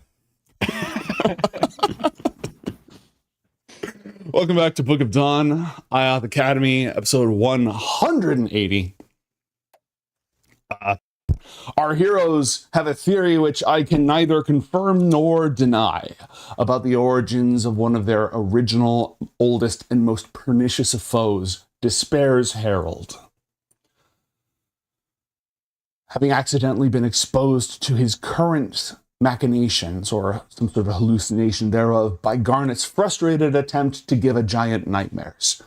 Our heroes have now returned and have a numismological theory. Isn't numismological? No, that's stamps. No, that's philately. It doesn't matter. They have a theory based on old coins that they can use to find Alex, who is supposedly going to be the host body for Despair's Herald after his body was destroyed in Onderud by a big old void sphere of doom, which somehow didn't wipe out his soul like it does to everyone else. Weird that. Anyways, our heroes are divided and alone with their own thoughts, the most perilous of companions. Speaking of, I got a question. Yeah, hit me up. As Montrose kind of just chilling in his room, meditating on what just happened, and also thinking about the concert conversation upcoming, thinks back to hearing everything with Alex and the Herald, and thinks like, did they get the sense? Did Montrose get the sense that that was like currently happening, or was like a premonition of something that was going to happen? Roll an Arcana check. Remember what's in the lower third that says next season on Ioth. Arcana. Nine. You rolled a 2. You got to refresh your roll 20, my guy. Yeah, maybe. That juju is bad. It's rancid. I don't remember if because you're 6 years, right? You're 6 years. Yeah. Who knows at this point? I don't remember if divination is a 6-year or 7-year course. So either you haven't researched much about it because you're not in that course yet, or you have not paid attention in that class because you're Mason. Yeah, that might be true. That might be true. Either way, you lack critical information about what that could have been. There was no context clues or gut feeling about whether it was a thing that happened, a thing that was happening, or a thing that could possibly happen. Right. Okay. Fair enough. I'm not sure we'll just keep on thinking and be like, oh, that's weird. Maybe it did happen already. Since he's gonna be like, what you thinking about, babe? I'm basically thinking about other women. Perchance. She would just be like, maybe you think about other women. Yeah. But that's cool because we're cool like that. All right. I almost called all of you chat. I apologize. Is this real? Chat, is this real? Runs deep. So, is there anything else that the three of you wish to attend to on your individual owns? No, I think I'm okay. Wait, did Ioth have any Sand Boy stuff amongst his effects from his time in Luminius that might talk about the fall of Rosh and Lightning? There aren't many, if any, objects that survived from Luminius. It would have been a account written down afterwards because all reality and matter, etc., was sort of, reconstituted to make the Four Kingdoms. The only physical remnants, primarily the only actual material remnants of Luminius of the Dawn world is Dawn magic, because it's just leftover protoplasmic reality.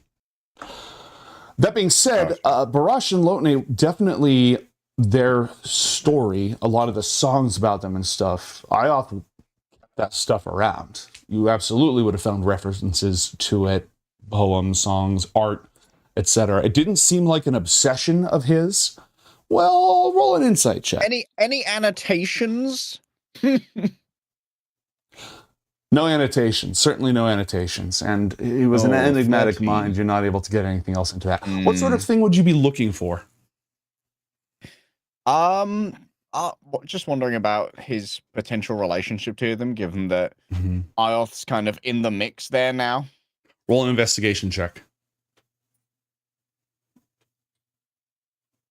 A 9. Oh, you I'm rolled gonna a 5. lucky dice. All right. It's a brand new day. I still had 2 left from yesterday. Damn. That's intimidation. Take the roll, but not the mod. You roll a 4. In which case, it's an 8. So we take the 9. You want to burn the 1d8 or no? It's all right. All right. Yeah, you haven't I'll found ask anything Elgeist later. definitive or particularly useful in that regard. I'll go Scar Gelgeist again sometime.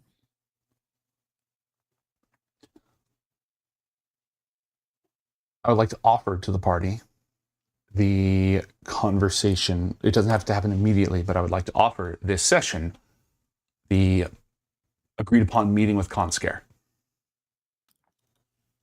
Which I'm trying to remember where it was going to take place. I think you agreed to meet in Dream. Yeah, in Dream. I mean, we just had a great experience there, so I say we go ahead. Mason's definitely having some second thoughts about going right immediately back to Dream. You don't have to do it immediately. You can have some conversations. You can have some downtime, some montaging stuff. That was more of a in the last math is hard 80 minutes of the session. Yeah. I wanted you to know that's on the table. Yeah, down to get around to it, but in game time, Audra would want to take a couple days, few days at least, and mental reset about it a little bit. All right. All right, that's fair. Would Garnet take any specific action in the coming days, the next day of the coming day, etc.? Probably should visit Cyrus because I think she's ignored him. Mm-hmm. Not ignored like purposefully, just been busy. I don't know how long it's been since our last encounter, but it doesn't have to be played out unless he has something important. But yeah, I would do that. Most of his attention when he's not with you, because he's good about like focusing on you when you're there. But he's spending a lot of time trying to come up with cures for the weeping plague. Oh yeah, that was a thing. Yeah. Mm-hmm. But you three don't have to solve all the world's problems. There's other people out there working on them, like Cyrus and Pevon, who have other things in common, but that's not real material to this particular challenge. So he's working heavily on that. But when you're over, he absolutely pays attention to you, cooks you food, make sure you're okay. Well, he can't make sure you're okay, but lavishes attention on you and affection and such. So that's good. What about the rest of you? Probably continuing with greatsword training and all that. Mm-hmm. Do you want to meet back up with Gelgeist? Are there scenes you want to invoke before Conscare, which I have sort of queued up as the next? I would like to tell El now. Mm-hmm. I assume Gelgeist probably is, but I'd still like to get her take on it. Mm-hmm. Do you want the whole team there? I mean, they are more than welcome to come. I don't know if Garnet wants to see El now. If Garnet wants to be there just to evil eye El now, that is absolutely. Yeah, you know what? Let's evil eye, or like we'll just hang out and you'll be like, oh, I gotta go see her, and I'm like, okay, fine. Do we care about her opinion? Isn't she busy? Okay. I'm not going to make you recite everything unless there's specific nuances you want to emphasize or pieces of information you want to sort of highlight. We can cut to her reaction to you telling all the whole thing. Athlor gives her an intense special interest spiel. Monologuing. Yeah, bro has to play the monologue tags. Okay.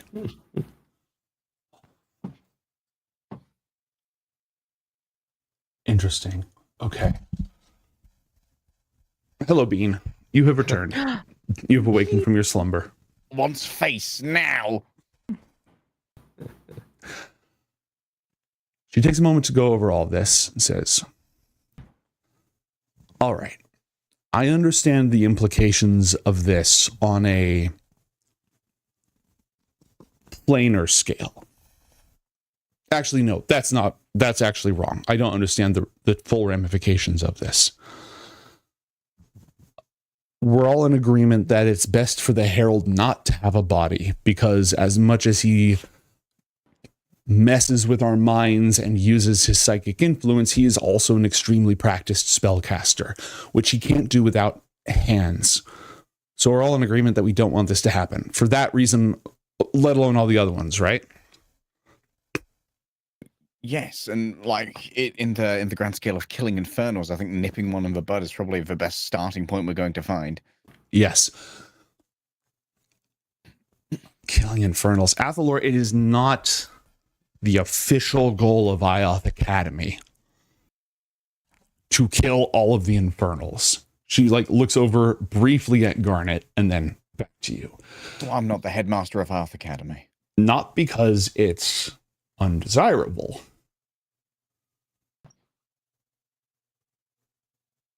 but because it's not something that we currently know that we can do. It's not known what the cost of doing that would be. Focusing on protecting the school and aiding our allies who also help us protect the school. Now, if there's a good case to be made for a method and opportunity to kill a god,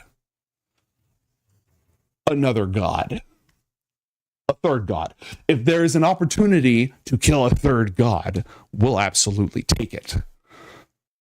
But we have to be careful with how we divide our resources right now. If we're in the middle of dedicating all of our attention to focusing on wiping out infernals and Ioth invades, we are in a bad position. But the opportunity you talk about is important. But I thought that the Herald couldn't be destroyed. I'm not sure, but I want to think about not your resources. I want your insight into what you saw from Ioth as well over your lifetime here.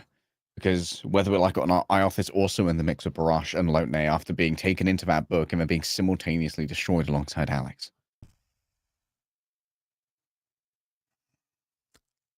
That would be different, though. That'd be different. Well, damn it, we don't know if it would be different or not. Actually. Now she's addressing all three of you. What happened in that chamber underneath, in the very bowels of Onderud, is a unique interaction that I think I may now be the most qualified person in the world to understand. Because Ioth was not a void wielder. And at the time, I wasn't a dawn wielder. But now I'm both. Okay, let me put my mind to this. An enormous sphere of annihilation opened up in that room. Under normal circumstances, that would have obliterated anybody who came in contact with it. Mind, body, and soul. Their physical existence and the matrix of vital and psychic energy that makes up the soul should all just be erased. That's how we got rid of Myrick. That's how we got rid of Boreas. There's no reason it shouldn't have worked on the people in that room. And the Book of Dawn was also in that room. At the time, I didn't understand this, but now I do. What should have happened if the Book of Dawn was consumed by the void was an immense reaction of shadow. A shadow pulse or burst. It might have taken a chunk of the city and flipped it with its shadow equivalent, or just unleashed destroyed the barrier between the two in that area. That is the reaction that should have happened, but that is not what happened. We don't actually know what happened, but we know that Alex survived and the Herald survived. I don't know if I'm right, but I think the only way that could have possibly happened, because Alex wasn't trained, he didn't know anything much about the void at all then. The only way that could have happened is if he or somebody else used the book. It would depend on exactly what he tried to accomplish or wish for. But a deliberate usage of the book at that time could defy reality in that manner and allow for him to survive. And the Herald as well, I think. Although the Herald's body was destroyed and Alexander's, we don't know if his body was destroyed or not. The book was used at the last second to save him. That's what happened. So there was no shadow that came from the book, right? Then, as far as we know? There was no shadow burst. So all of the book must have been used? He must have expended all of its energy at once. That would do a lot, right? Yes. A lot of power? Yes. Maybe enough power to survive in the void.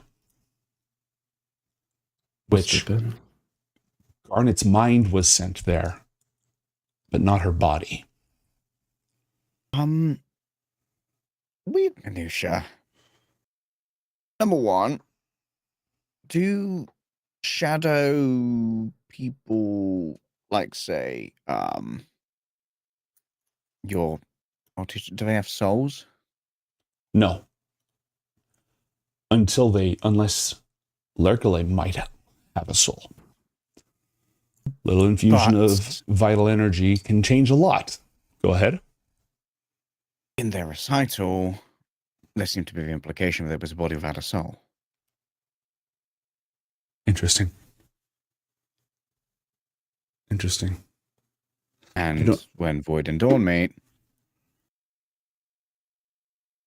Maybe Are it you didn't- suggesting it was his shadow that survived? His shadow self became real, and that's what came back? I'm not sure. Maybe his corpus was cast into shadow, and that's how he was able to be revived from void while looking the same, rather than being in some manner of donor body or something new. Maybe we just don't know enough. Maybe Sayosh kept a part of him. I don't. Obviously, they could have been lying when they were chanting, but it seemed like Alex was characterized as a body without a soul because it needs to harbor Despair's herald. I wish I knew more about what Sayosh could really accomplish. We don't know anything about his power. Anything. And also, what happens if you, say, opened one of those void rifts in the plane of shadow? If you what? Could you open a void rift in the plane of shadow? Is that possible? Yes, certainly. Certainly. Does it interact the same as here? Somewhat. Shadow is less real than here, so the damage wouldn't be as severe. Larger immediate impact, but less permanent impact. You get rid of the void rift, and over time, it would return to normal more so than it would in the mortal world. We're going. This is not immediately related to what happened. We were talking about what happened to the Herald and contextualizing that with the new information that you have. And she looks directly at Garnet and killing Dakra, and then back to Athalor. Yes. I'm just thinking about the chemistry that could have happened there potentially. Mm-hmm. It's worth investigating, but tell me if you come up with anything useful. Perhaps in the end it doesn't matter as much as interpreting what they mean to do next. I'm thinking that this might well be something like Hanska. Aeons in the making spell matrix to be potentially disrupted. What, Something the like that Herald? was- Yes. Well, see, like, it's mythology, but also potentially planned. There seems to be this ever-expanding base of entities that they're bringing into themselves. Maybe there's some way to interact with those entities and get rid of them. The 5 in my head would seem to be the Herald, Alex, Naomi, Barash, and Lotne. If you're right, then it's still only 3. It wouldn't be a huge amalgamation. Unless he's done this before and the others have been completely subsumed and he was not counting them anymore. So it would just seem to be the Scorpion, Barash, and Lotne, if this is correct. Who's our soul expert? Who do you usually go for matters of the soul magic? Fuck. Gunther?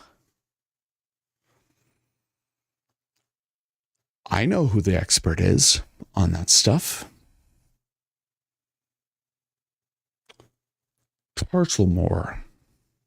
Oh yeah, he's cooked. That one. He's not cooked yet. He needs to be cooked. He requires cooking.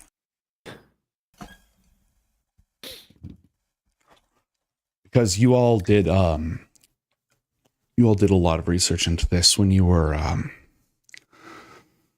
infiltrating, sneaking around, helping the school. When I was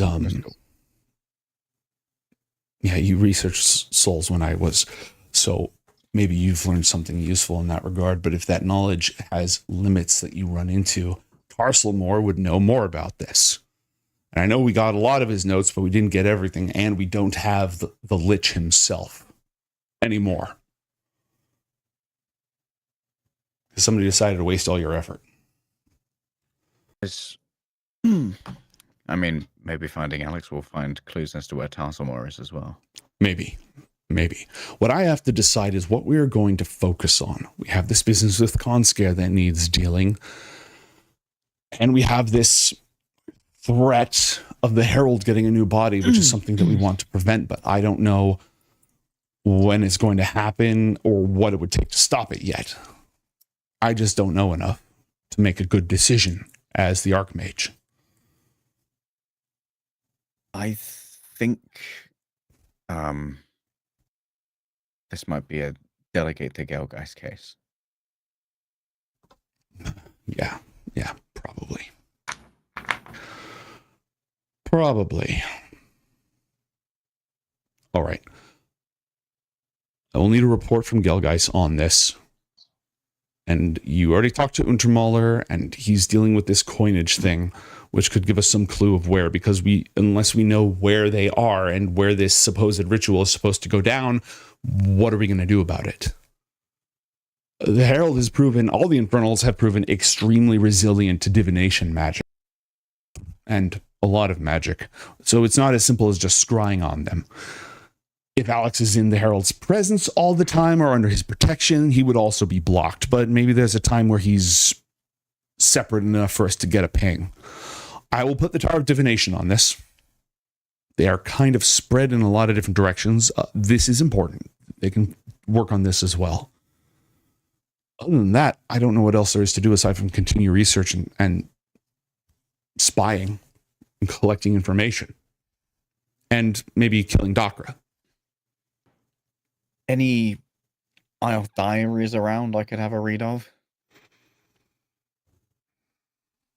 Yeah, there's probably a few. I haven't gone through everything up here.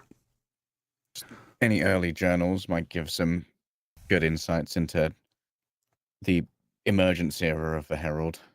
Okay. 500 years after the dawn, Gelgeist said she met him first in dream. And Gelgeist was the one who always dealt with him more than Ioth did. Until the very end. Okay, you have the run of the place. Just leave everything where you found it. Don't take anything with a magic aura out of here. And, bring back anything you take. Usually do. The dungeon master, not her. Do you, though? Okay. Thanks for the time. Yeah, it was a lot, but good. I'm glad you learned that. Thank you, all of you. Athalor scurries off into the side rooms to dig into some Ioth journals. Mm-hmm. Oh, and I can read his rune notation as well. Yes, you can. Garnet and Mason. Does Athalor need help? If you want to read, I always like a Garnet Arcana check in my corner. Oh yeah, that's true. Okay. Okay, Garnet likes that. Me, not so much. Damn it. I'm on my way. Playing a nerd. God, fuck.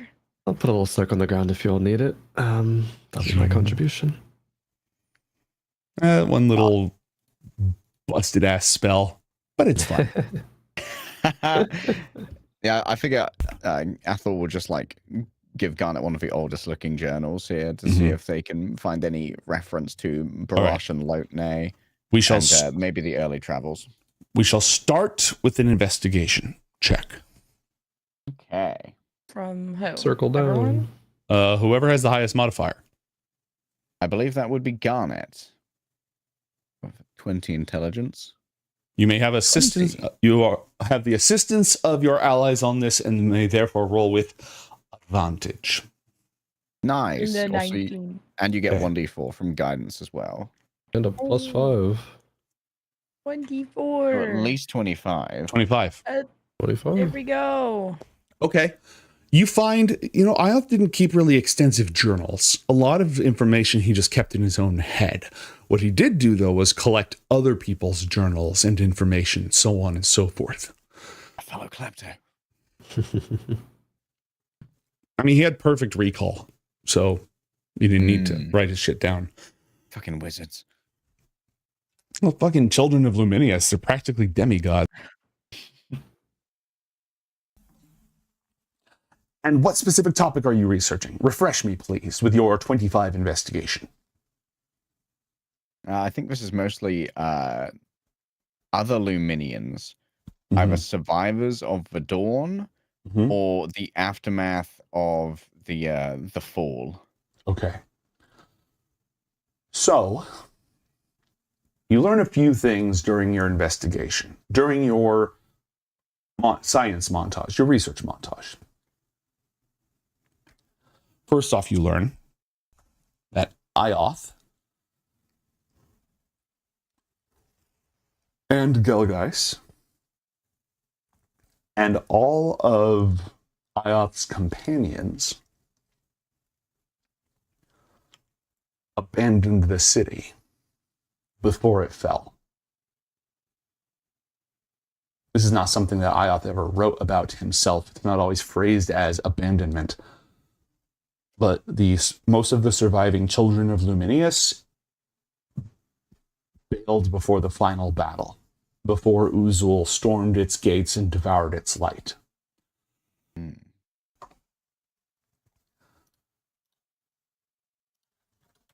You learn that Barash was a warrior who would hunt other first minds, Luminians, who could take the shape of enormous, fantastic beasts, and he would hunt them and not really kill them. It wasn't really a thing, just more for just the sport of it.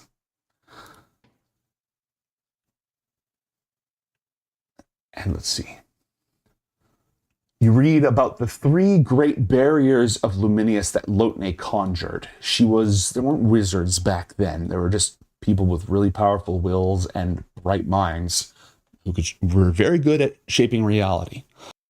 As, again, the dawn was like if dream was real. The moat of fire, the wall of adamant, and the curtain of light were the 3 defenses that Lotne raised against Uzul's armies.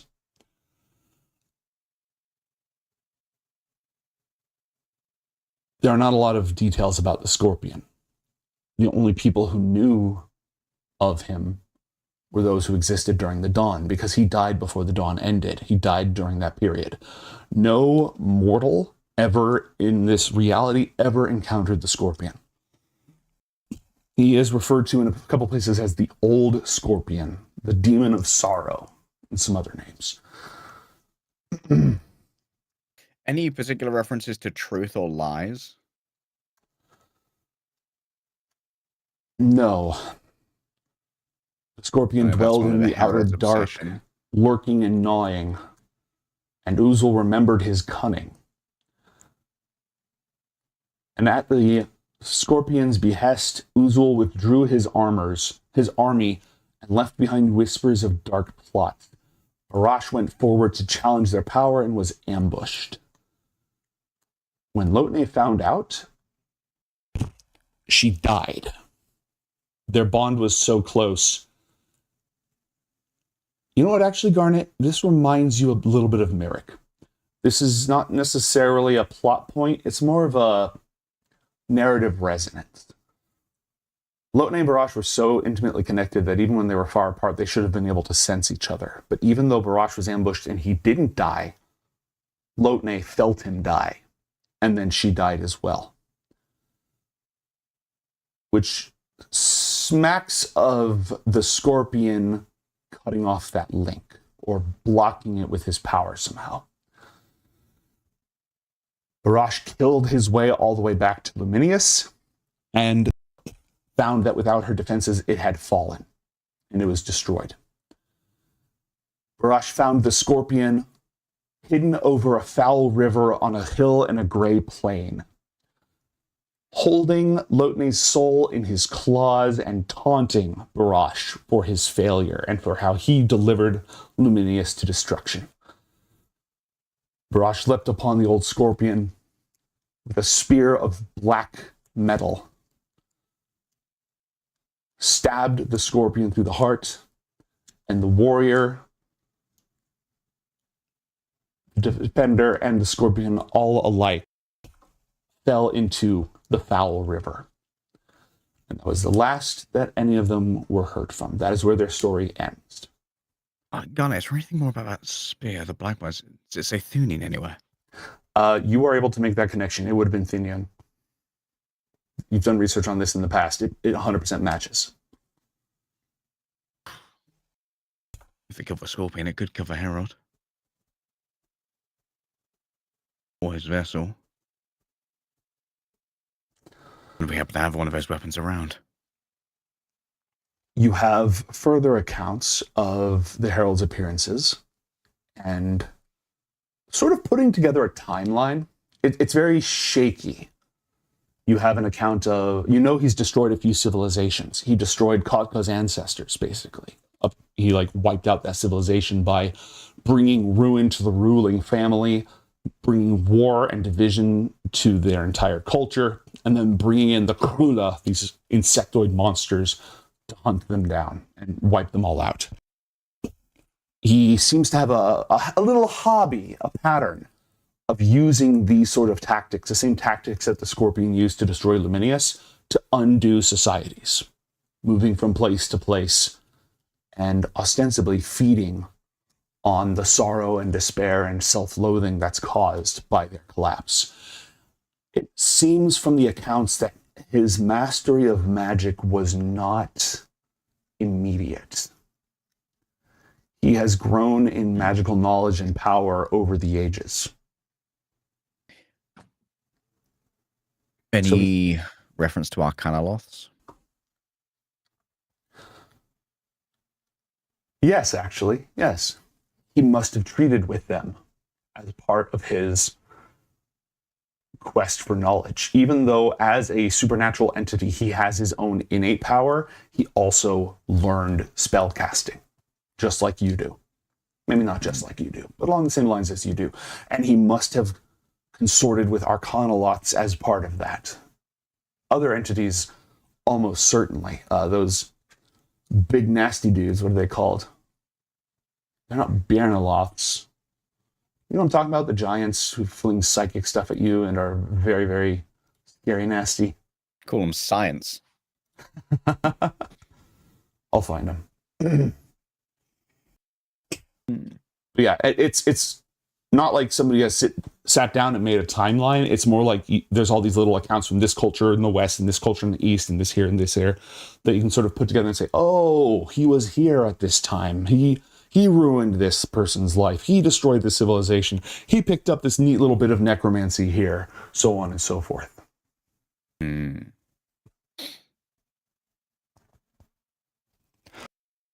It also appears that his iconic weapon, Caduceus Agathis, didn't appear immediately. I don't remember exactly where in the timeline it would have been, but he did not have it in the initial encounters. Daemogoths. Oh, I've got some pieces of Daemogoth. Mm-hmm. They are among the creatures that he learned from and now masters. Okay. Are there any things that are like blueprints or early designs of Ioth Academy? Yeah, that makes sense. I'm just wondering if originally there had planned to be an adamantine wall or a wall of fire as well. Clever. But Ioth wanted to do things his own way. He must have felt some shame over leaving Luminius to fall. And it wasn't until the death of Arakura that he became obsessed with reliving those days.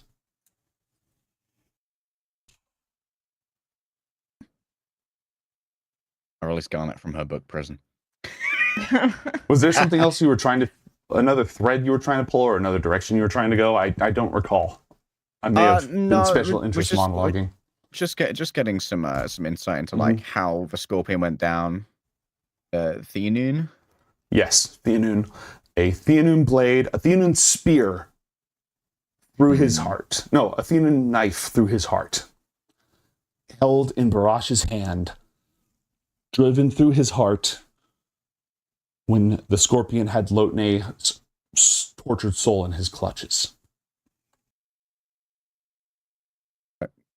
Good to know we have access to one of those weapons. And where's the weapon? Where do we have it at?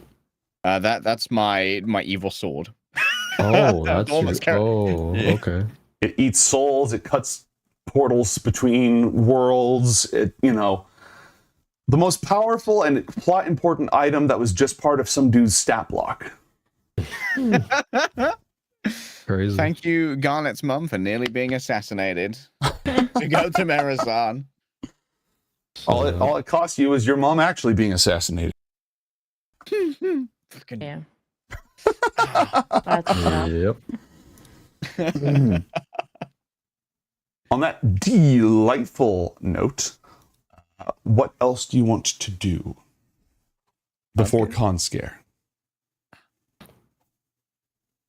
I think for Mason, for a couple of days would be working with Sven and trying to still like maintain relations with like other nations, basically like that, with still like the long-term goal of trying to, you know, fucking fight injustice type shit and help everybody. And to that end, also like, and maybe like writing to these nations, see if they have heard of anything of, you know, maybe this new nation that Alex is working on or whatever, something like that. Any rise of new power, old currencies flowing through. Just have more people that are looking into it. So whoever was like down to be allies, basically, when we were talking to people. Okay. Roll a persuasion check. Sure. Persuasion 22. That's no small figure. One moment, please. Yeah. Might be able to find which places they were exactly to write, but that is somewhere deep in my notes. I will tell you this. You don't have a huge network of spies, but you do have a smart girlfriend and a fairly good grasp of world politics and figures and such. You get a bite, not very specific. South of the Kara Wastes, some of the trade routes, particularly some of the neutral realms, like whatever that Tabaxi nomad realm, anarchist realm was called, and there's a technocracy, a non-anachronist aligned technocracy down there as well. That's pretty much considered neutral, and then the Vumi Empire, which their leader is widely considered to be an asshole, but they're not specifically officially infernal aligned or anything. In those realms, there has been an influx of odd coinage. And I don't know if Mantra would remember what direction you saw Alex leaving that scry when he came to have a look at the place where we trapped that worm in the Kara Wastes after a fight with the Doom Riders. Oh, so roll an intelligence check. Yeah. Got no fucking clue. Anyone who was party to this or who is brought up to speed on this can roll that check as well. This is very much where Athalor's mind goes. Yeah, no, that's fair. However, it's a 3. I did not do the scry myself. Oh, lucky dice into nat nice. 20. Lucky sometimes. I remember how he smelled from the scry. It was south. He was heading south. Okay. Well, Mantra would, upon receiving this information, I'll share with the party, of course. Like, oh, influx of odd coinage south of the Kara Wastes. Those are generally non-infernal aligned realms. Yeah. You have the Southern Triad down there, which is the I'm trying to remember the name. There's a Designer City, an Iron Empire province, and the Sinister Horde themselves. Can we see the map? Yes. 20? Yes. I was pulling up the real and true and factual map, but we can use the map of lies and deception as well. Sketched elsewhere. Yeah, we'll use the map of lies and deception. The mighty map of fake news. Oh, okay. Because around like here, we rescued that Bronthan core, right? Just going south, so past through the whole wastes, I guess. Yeah, so if you look south of Kara, you've been given another D8 inspiration die. I believe you have 2 that need to be used this session. Noted. For persuading Kansker to join us, right? I will also say that if you want to do a date, we could also do one of Athalor's dates. We do not have time for both, but also an option. I've very much got my fulfillment from this episode, so I'm cool to let Kansker happen. So yeah, my law heads would go, yes, yes. So Neok Province and Pefectos are both part, and the Sinister Horde. Stone Abbey, which does not exist anymore. The Prowlands, which is an anarchist, largely tabaxi, not mono species tabaxi, but largely tabaxi. And Tazqualrin, which is a very distant, non-infernal aligned technocracy. Steampunkery. Okay. So And technically Neok the is, pirates of Iron Skellen. Empire? What was that? Neok is Iron Empire. Correct.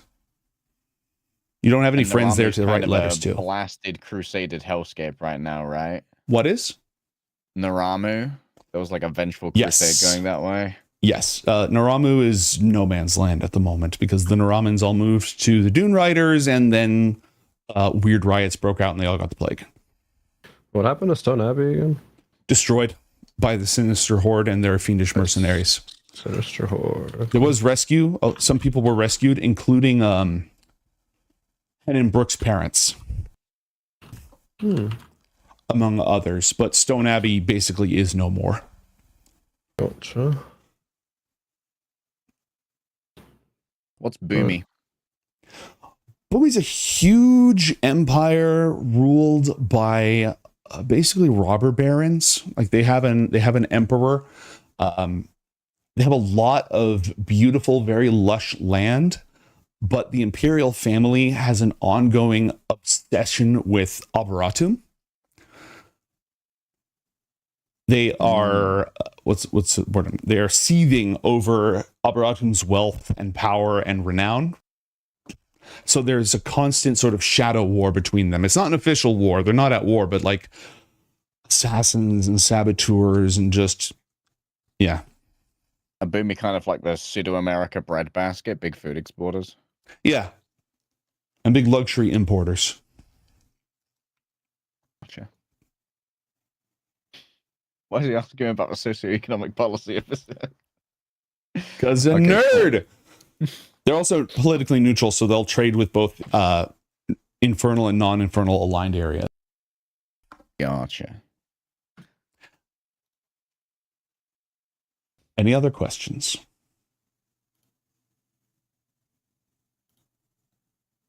I'm pretty good. Nope. All right. Any other courses of action you wish to take? You've also been granted inspiration. It was not given to any particular character, but it was given with the tagline "Roll Better." And then you were also I think that's given a mantra, if anything. disadvantage, saying "Fail more." Oh, what the fuck? Oh, who could that be, mantra? So let's cancel that out. It's everything's fine. All right. Would the party like to meet with Conscare in Dream? Yeah, with as much protections or whatever as the sage can muster up for us. And yeah, anyone is welcome to accompany. Garnet, as fruitful as that was, we cannot be certain of what Conscare's abilities or intentions are. I'd caution you against doing that right now. What, you don't want me to go? No, I do want you to go. Oh. But don't repeat what you tried to do to Dakra. Okay. There's too many unknowns. As the sage gathers you, with the light of truth lit and protecting your bodies and the tethers to your minds,